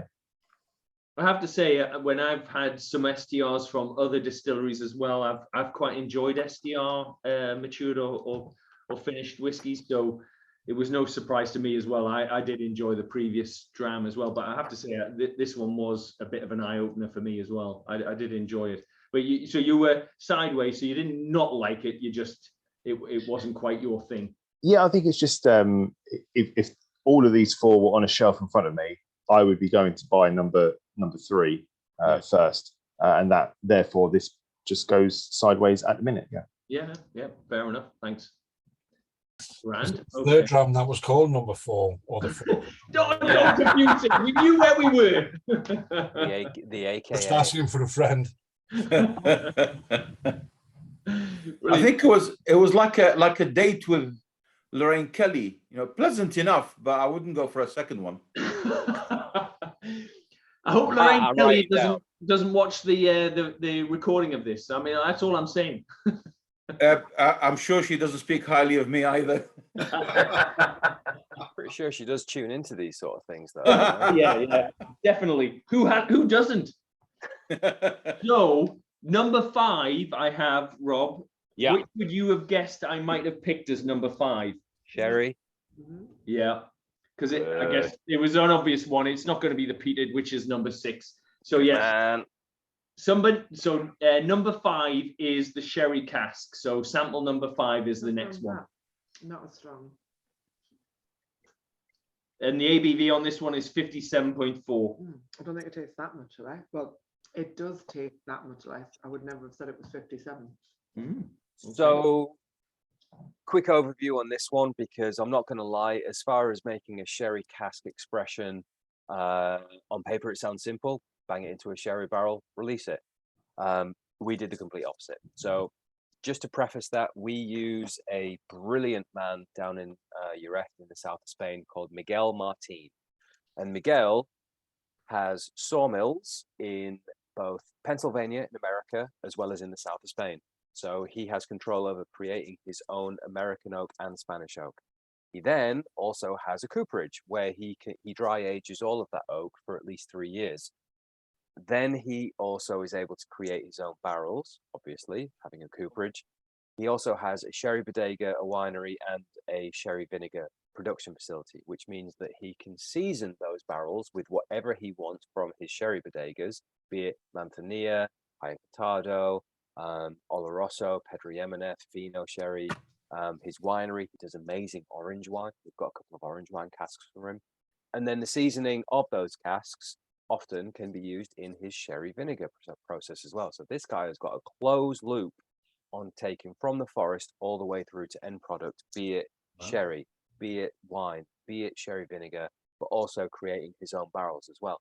So what we've done with this is we've used hogsheads at 250 litres and sherry butts at 500 litres. We've used American oak and Spanish oak, and we've used PX sherry, really sweet, date, nutty, syrupy style of sherry. And then we've used Oloroso sherry, which is a bit more nutty, a bit more dry, a bit more sort of savory fruit. We've used all of those elements in a 15 cask parcel to come together to make this. So you're going to get the touch points of everything from tannin and spice from Spanish oak, the coconut element of the American oak, the dry sort of gaminess and nuttiness of Oloroso, the PX sweetness will be in there as well. And then the different cask sizes will always offer you different sort of extraction levels as well. And all of that comes together to make a Christmas cake in a glass. It's interesting because ordinarily we've seen original bottlings and big battings describe themselves as sherry without actually telling us what they mean by sherry. So you're saying that it is actually a combination of, is it PX and Oloroso only, or was there other stuff going on in there as well? Sherries. Two sherries, two different types of oak, two different sizes of barrels. Right. But different elements in each. So you've got Spanish oak, hogshead, Oloroso, American oak, hogshead, PX. Yeah. So I'll have to show you what we do with regard to the overall breakdown, because it's not like cut and dry. Yeah. But because, to put it into context with regards to how good Miguel Martin's barrels are, Glendronach, Aberfeldy, Macallan, and Glenfarclas all use him for their barrels. Not all of them, because obviously they make millions of litres a year, but they do use him a lot. We only buy about 65 barrels a year because they're €1,000 a barrel. Yeah. Super Is that for the butts or the? For the butts, yeah. Yeah. Hoggies are a little bit cheaper, but not drastically. So we only buy about, so that's why we've used a 15 cask parcel to create this. Doesn't mean that the next years will be exactly the same, because we can't afford to have a consistent sherry expression every year. So this is this year's, we've bottled next year's already. We're going to be leaning a bit more into Spanish Oloroso style oak. But yeah, it's just to give you full clarity, because sometimes, like I said at the beginning, you can just go, yeah, this is sherry. I'd rather tell you exactly how we break down what we use to get you to this end point. Absolutely, because I mean, that's something that I guess all of us here really appreciate, is that transparency. Because and I guess my other question was going to be the actual sherry butt that the butt at €1,000. I'm guessing that's a seasoned butt as well, rather than correct. Yeah, it's not a traveling. It's not a traveling cask. They're all seasoned. Yeah. I mean, they're not injected. They're seasoned, which there is a difference. But yeah, I mean, there's a larger conversation that I will let far better qualified people. No, well, it's just that whole romantic kind of view of, when someone's first getting into whiskey, it's from a sherry, but and actually, as we all know, a lot of seasoning goes on, a lot of manufactured, and there's nothing wrong with that, because it allows us to have whiskey at the kind of price point that we would like to be able to buy whiskey at. Sherry consumption is doing this, whiskey consumption is doing that. So there's always going to be a payoff with regards to how much you're actually going to get traveling casks. And we're all old enough, and out for myself anyway, ugly enough to understand that. So I mean, don't get me wrong, whiskey is definitely full of lots and lots of romance. It's just, a little bit about the sherry is I've just got to talk about what Tristan's saying, because it's not derogatory, it's not random, it's spot on. There is a umami saltiness, brininess that comes through from the Oloroso. So what happens often when I do this in a tasting is that, we've all been to tastings, you turn up, they've pre-poured the drams, they've got glass coverages on the top, right? I don't cover this simply because if I cover this whenever I do tastings, it will smell like, and I don't think it's a bad thing because I love these, but it will smell like pickled onion monster munch. Brilliant. Yeah, there you go.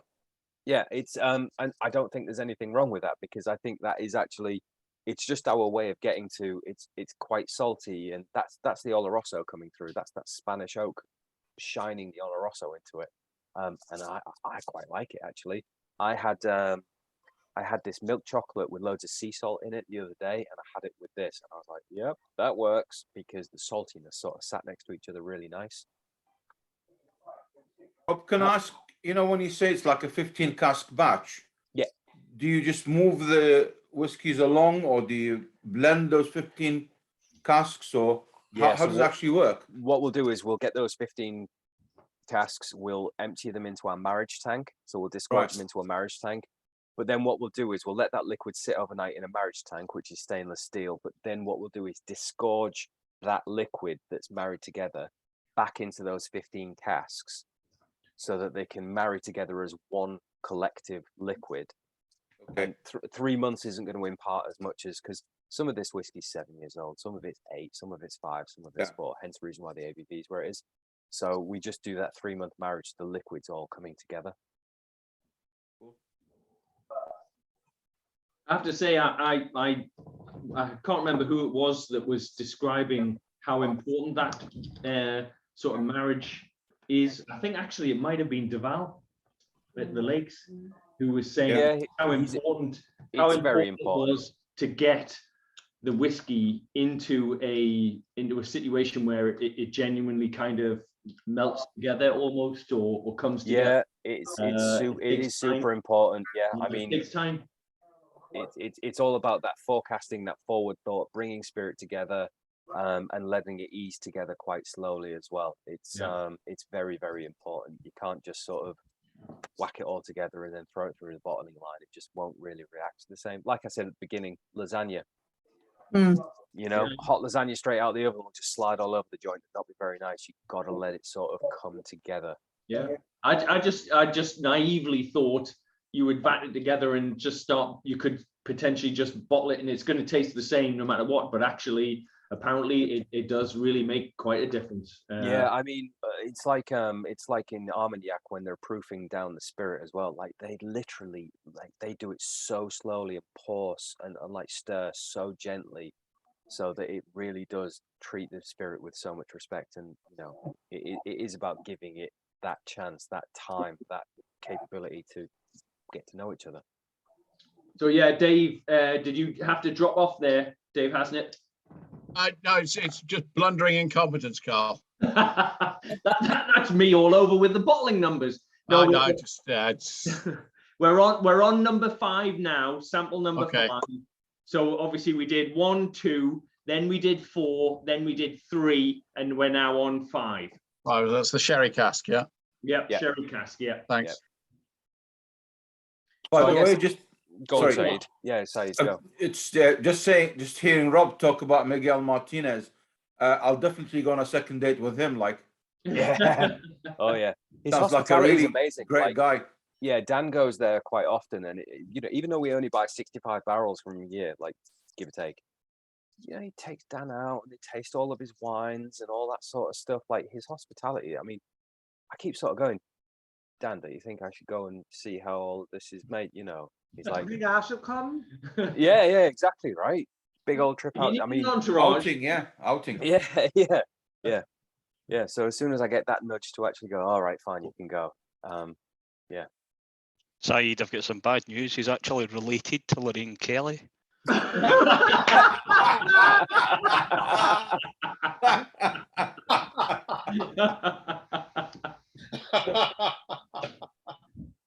Dead cousins twice removed. Where do you go from there? It'll be an interesting episode of Who Do You Think You Are? Well, Lorraine Kelly discovers she's related to Miguel Martinez. Brilliant. Okay, so we're on 5. We at the end we'll do the old what do you rate from favorite to least favorite at the end. But does anybody want to jump in? Any more comments on sample number 5? What we thinking? I probably like that the most. My favorite so far. Nice. This is my favorite of the night so far. Yeah, Matt. And which would come in after this one? Well, I really liked the reserve. Yeah. Yeah. This is my favorite. Before that, it was the reserve. The reserve taste. This one is just fantastic. Yeah. It's dates. It's figs. There's dark chocolate. Boy, this is absolutely fantastic. This one.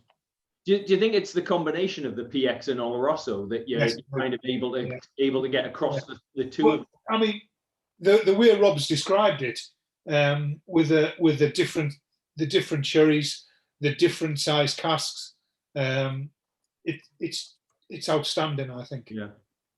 Okay. Rob, do you happen to know the kind of ratio of PX to Oloroso for this specific bottling? Was it kind of 50-50 or 2-to-1 maybe in favour of Oloroso? Or?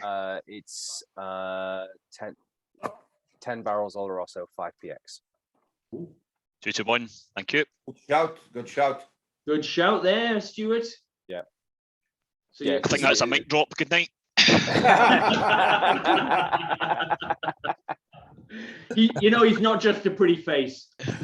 Oh, don't you make me blush. Yeah, we're 2-to-1. I think we're going to be leaning a little bit more into Oloroso next year as well. I think it works, and I think that seaweed umami thing sort of uplifts all of that PX sherry as well. So it just kind of like salty, sweet. Yeah, it works.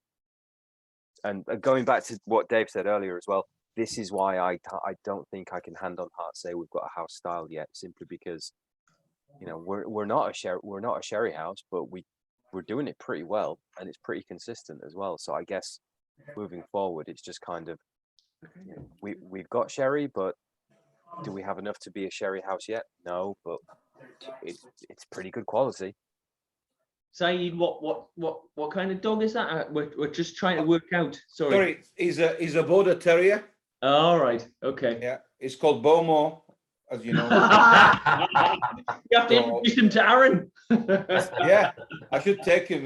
Yeah, to Islay. But, my last dog was called Brooklady. So. Right. The one before that was Coca-Cola.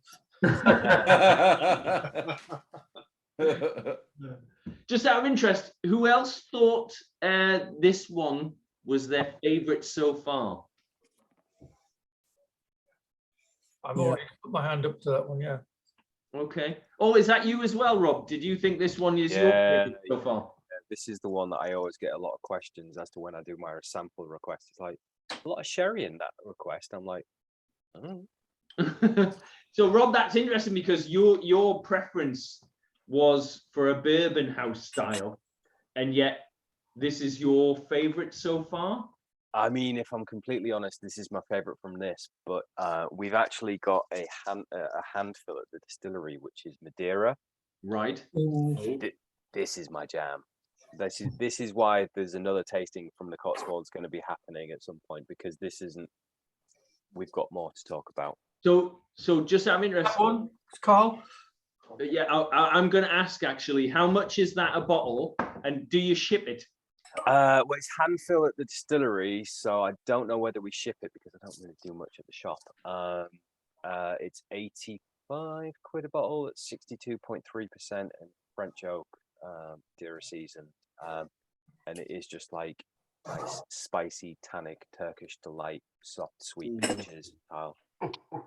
Yeah, this is again going back to the house style conversation. I'm not 100% sure where we're at because we've got really strong showings in a lot of other different things. So, like, yeah, I do think bourbon long term. I still do, but I love our sherry out of this lot. I love our Madeira. So, I'm kind of like that father that goes, I love all of my kids, but for different reasons.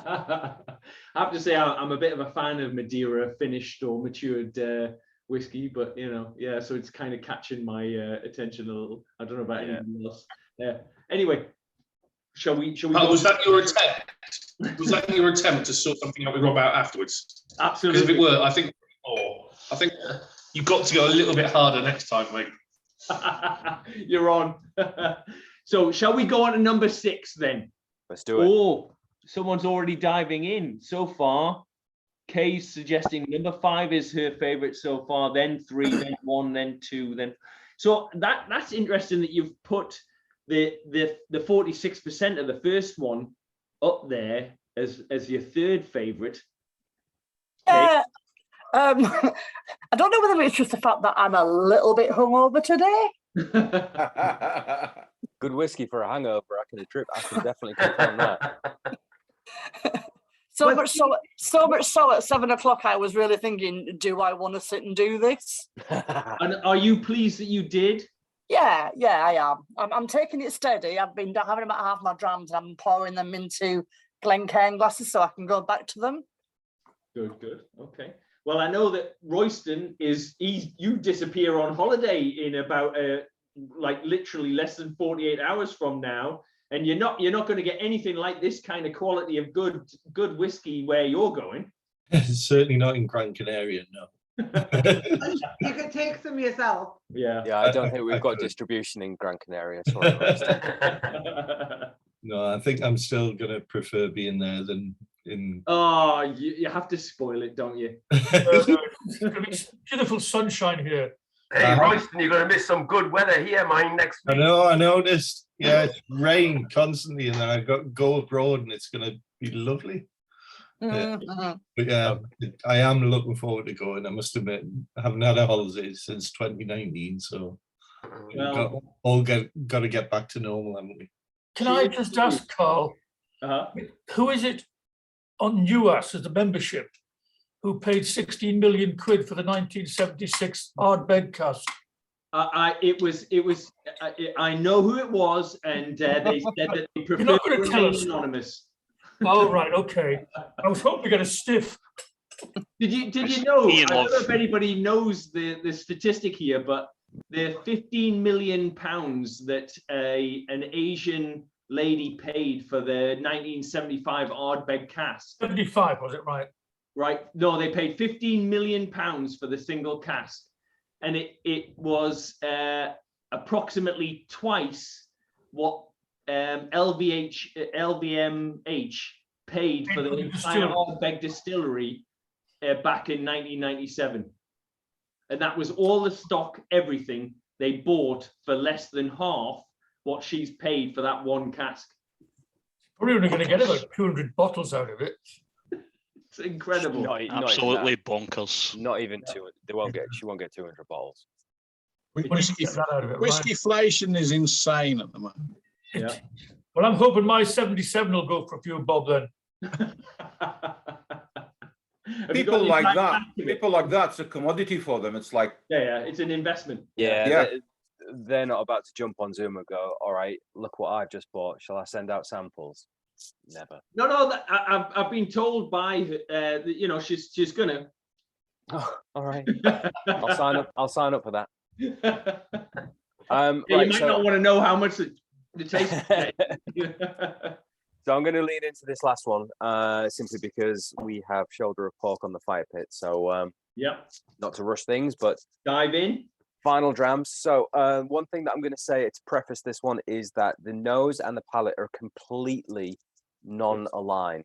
Yeah, it's going to be soft to next to no peat or smoke on the nose. Really, really nice, soft and gentle. And then on the palate, you are going to get charred padron peppers. You're going to get spice. You're going to get a little bit of like smoky wood fire style smoldering smoke, and then you're going to get creaminess at the end. So this is our fruity new make aged in a barrel that starts its life as an American oak barrel that is then going to be charred and aging Maker's Mark whiskey. A few hoops and staves are going to be taken out and take it from 200 odd litres to 125 litres. So it'll then become a quarter cask. Lefroy will then use that cask to age their spirit to make Lefroy quarter cask. We will then buy that barrel, put our new make spirit in there, age it. And so all of the peat and smoke that you get in this whiskey is from the Lefroy that's in the grains of the wood of the barrel, because it's not peated grain, it's peated cask. Bloody hell, that's lovely. Nice, yeah. This is a bit of me. Sorry, Kay? I said this is a bit of me. Yeah, it is. Oh, God. Yeah. And I can't believe how much of the Lefroy has come out into that cask. I mean, it's not overwhelming, like you say. And certainly on the nose, you wouldn't detect that much at all. No, like I say, that's why the nose and the palate is just completely non-aligned. because I get a bit of pink grapefruit on the palate. yeah, like nice sort of like lighter, brighter citrus as opposed to like harder lemon and lime. Is anybody not Is anybody what? Is anybody not a peat head? Just out of interest. I'm not really a peat head. I hear Tim's not a huge fan. But this, sorry, go ahead, Dave. Sorry, I was just winding up Pete. Sorry. Oh, right. No, this reminds me, I remember, must be about 12 years ago now, I was wandering past the whiskey shop in the Metro Centre, and they had a bottle of their own Lafroig. Obviously, it was a bottle just for them, or a cask for them. And this really reminds me of it. It's subtle. It's actually very nice. Yeah, it's really nice and subtle. Works fantastically with food. Dark chocolate and cherries, really good. Oysters, charred vegetables, really versatile. But yeah, soft on the nose, really delivers on the palate. Can I just ask, Rob, before you go, I know you're maybe not diving off, but what's your background in whiskey then? You've told us about Dan, you've told us about... Keeping it nice and brief, left school at 18, moved to Italy for 10 years, worked as a cocktail bartender by night and a snowboard instructor by day. Came back home, opened pubs, had a pub for 4 years in the north, and then trained as a sommelier, worked in wine for 5 years in the Midlands, and then started selling lots and lots of Cotswolds through where I was working. They said, do you want to come and work for us? I saw them as a gin distillery, but with a better future in whiskey.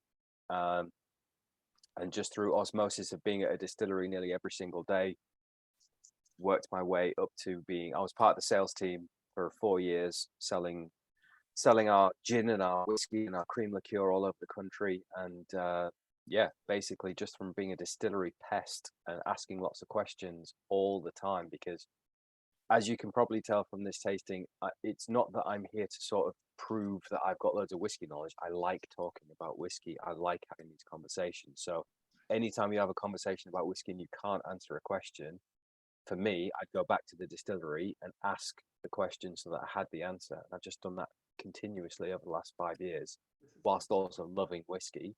And here I am today as the ambassador. Brilliant. If I start now, I can be there by the time I'm 110. I mean, it was 5 years for me. I reckon you could do it in half that. Still 110.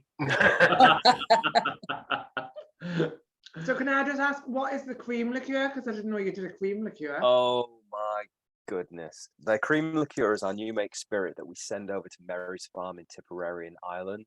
And they will then blend it with their cream liqueur that they make there, because there's no licensed dairy farms in the Cotswold. So we send it over to them. They've been doing it for like 4 or 5 generations as well. And it is like Werther's original melted Caramac, honeycomb, liquid gold. It's so good. Like I would genuinely put our cream liqueur against any cream liqueur in the world. Well, it's interesting. You know when you're sending that new make bottle.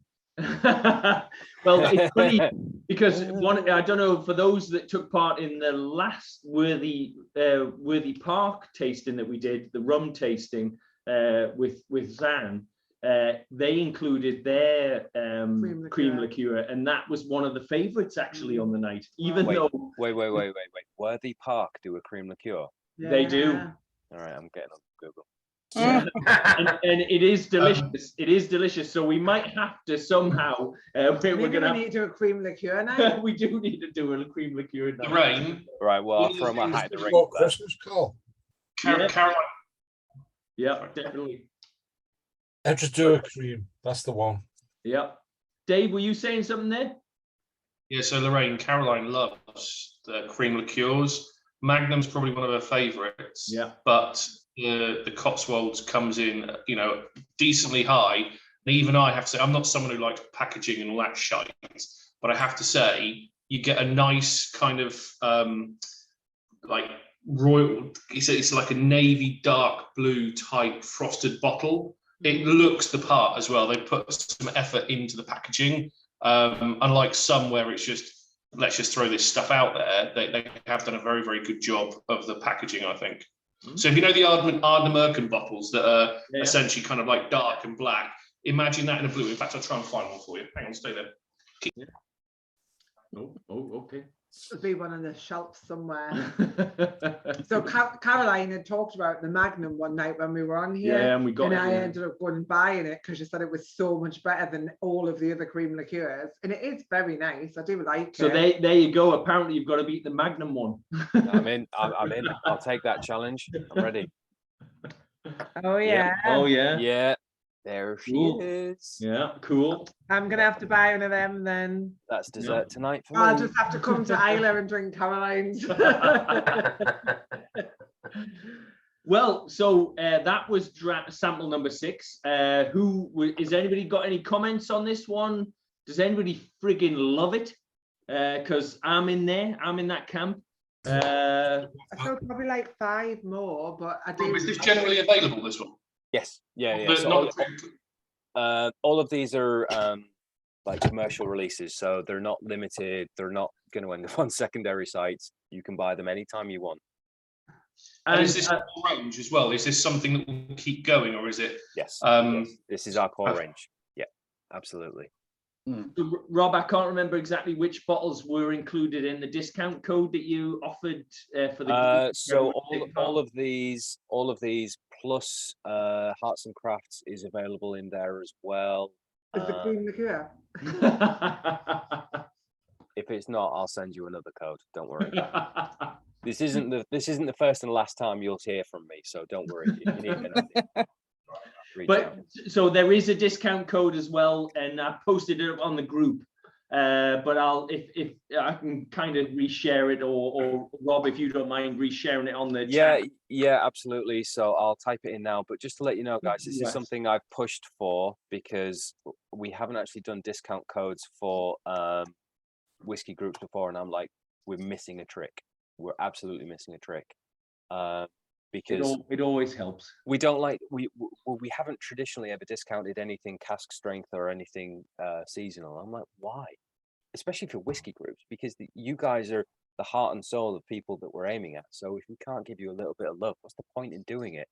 So yeah, that code is available tonight and all day tomorrow as well. So if you're feeling a bit, a bit weak and a bit hungover tomorrow, and you're like, I'm just gonna buy a bottle, then make sure you bang that code in. I'm trying to find the code. Have you put it up on there? Oh, yeah, I'll put it up on there. Yeah. All right, great. NEWAS 10. I might have known that one. But great. But like I say, that'll be available all tonight and all day tomorrow as well. And if there's anything else that you need, I'm on the group. Or if you need me on Facebook or Instagram, they're pretty much all based around whiskey and whiskey people and whiskey groups anyway. Well, I know you're in a bit of a hurry, Rob. So just as a last minute, I'm going to pick on Martin because I think you've been quiet. I don't think you've said anything tonight, so I'm going to pick on you, Martin. What were you thinking? What's your favourite of the night, if that's all right? I know you're itching to tell us. I go, yeah. I've just posted it, to be honest. It's right. But by the width of a Rizla, I would say, yeah, I would say 5 over 6. But it's I'm having to pick between my children to be honest with those two. Was there any that you? I mean, I know that you've got on the last one. You've got 1. Is it purely down to the others have been so outstanding, or were you not keen on one, or? No, it was a very pleasant quaffing whiskey, I would call it. It's I think someone said it's one where you just pop on the table and everyone would help themselves, and it was a very pleasant whiskey. Yeah. It wasn't outstanding. It didn't really sort of set the heather on fire for me, but it was very pleasant. Yeah.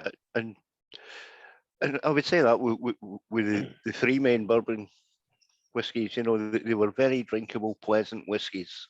I wouldn't, like Dave said, I wouldn't necessarily go out my way to obtain them, but if they were there, they're certainly ones I would pick off the shelf. Yeah, and I take it, have you had much experience with Cotswolds before, or is this a kind of eye opener for you? I think it was at the last tasting with Cotswolds, but it's very much an eye opener, I would say. Yeah. Okay. Good. Okay. And I take it the hair breadth between the 5 and 6. I take it, are those bottles that you would actually consider buying? Are they up there with some of your favorites? Yeah, no, I'll definitely be getting one of each of those. Huh? Okay. Use the code, Martin. Use the code. Use the code. The code. We're ahead of you, Rob. Good. Rob, I don't want to keep you from your food because you've been extremely kind to give up your time. You've obviously fought to get a discount code, and it's fantastic you're prepared to offer even one. Obviously, you've just been on your website, and straight away sign up to our newsletter, 10% off everything, as opposed to 10% off of just the ones you've offered. Yeah. I wonder, and I say this with respect, if you're going to offer something that's available, that's the same as what's commercially available to everyone else, is it really a discount? And bearing in mind, I am not one that typically goes after codes. I'm just throwing it out there. Very valid point. First time we've ever done it. Feedback's always welcome because, like you say, I would have picked up on that. So that's first thing. I'll go back to marketing. Go on, Kay. Yeah, just to let you know, just for, I mean, I'm out of the whiskey business now. I work for a gin distillery, and we offer sort of 10-15% codes every now and then, but I get a friends and family code for 25%. And then we actually have a prize for whose code gets used most every quarter as well. So we're encouraged to actively share it, which is quite nice. Yeah, I mean, the whole business around offering codes and stuff like that, marketing are very stingy. Oh, I know. I mean, I've had a couple of whiskeys, so I'll be very honest. And hey, this has been recorded, so this will be the last time that I do a public tasting. I'll be fired on Monday. But it's all right. I mean, nobody actually goes back and listens to the recordings. Ren Kelly does. So you know, feedback, Dave. Good spot. I'm not gonna shy away from that. I think that if you sign up and you get the 10% across the whole range, and then I'm here going, hey, I fought for this. It's like, yeah, it's a good spot, and I will feed that back because if they think they're doing me a favor by giving me a 10% discount that I can forward onto a group, and then you've flagged that, I can go back and go, yeah, you're shortchanging people. It's not good enough. So and the NEWAS code doesn't work on the cream liqueur because I've just tried it. Rob did say that wasn't included. He did. I mean, right. Rob, no, it's all right. I've signed up to join the club, so there you go. Yeah, I mean, it's one of those, isn't it? It's like if you use NEWAS, then that's good because that proves my point that discount codes work for whiskey groups. If you join, then marketing are happy because they've got your email, therefore they've got the clause into you. So, I mean, I personally sit in the camp of I would rather just give you discount codes and, you know, just share the love because we are all the same people. Marketing would like your details so they can contact you whenever they want. Well, one thing for certain as well is actually, I know that as a whiskey group, it's good to get marketing on board as well. So if you are buying anything, please use the code rather than getting because obviously they then marketing can kind of feedback to Rob and say, oh, we got these sales from your event. So just to sort of ask you an honest question, not that I have anything against the Lakes. I love the Lakes. Kirsty and all the team over there, Deval, genius. They offered a discount code as well, like when you guys did a tasting, didn't they? Because if they offered more, then I can go back and go, well, just saying the Lakes offered this. So 53%. Sorry? 53, 53%. Gotcha. Right. You and I freaking love you. No, actually, I think it was a date with Lorraine Kelly. Can't top that. I just can't. No, I think one of the things, Robert, in terms of from my perspective, and this is just my personal view, is actually the discount codes are good. There's, you know, but actually the fact that people take time to come on to tasting this and actually provide us the opportunity to talk shit about great stuff and to actually have a bit of your time in terms and also to try some of the whiskey. The discount codes are a nice to have, you know, like I know but they're not the be all and end all. Actually, enjoying it, having a great lineup is probably still more important than the discount code. That's obviously just my personal. Okay, opinion. yeah. We probably harped on about it a bit longer than we needed to, right? But anyway. All right, guys. Well, Rob, I'm grateful you thought for it in the first place, so I take nothing away. Hey, we're all in this together, right? We're all in this together. I just thought I'd throw it out there for maybe feedback for your marketing team. No, Dave, I appreciate your honesty. You've been really great at participating and being very honest in this distillery. And like I said to you earlier, I appreciate that. I don't shy away from it. I think it's great. So long may people like you continue to just sort of be honest in distilleries, because there's nothing worse than blowing smoke at people's asses, you know. It's boring. Well, enjoy your barbecue. Yes. Enjoy your barbecue, and thank you very much, Rob. Yeah, much appreciated. Yeah, thank you for your time. Thank you, guys. Thank you. Pop off. I appreciate your time. Excellent. This is not the last. This is only the first. Hooray! Say Good hi, night, guys. Rob. Thank you very much. Good night. Good night. Thank you. Can I just ask KT, Thank you. Good night. is that Bagpuss puppet crawling further and further along the top of the sofa? Oh, no, he's still. He's still there. Oh, that's not so bad. You're the only other person I know who's got one. All right. When Bagpuss goes to sleep, so does Katie. So, Mike, would you mind just stopping the recording?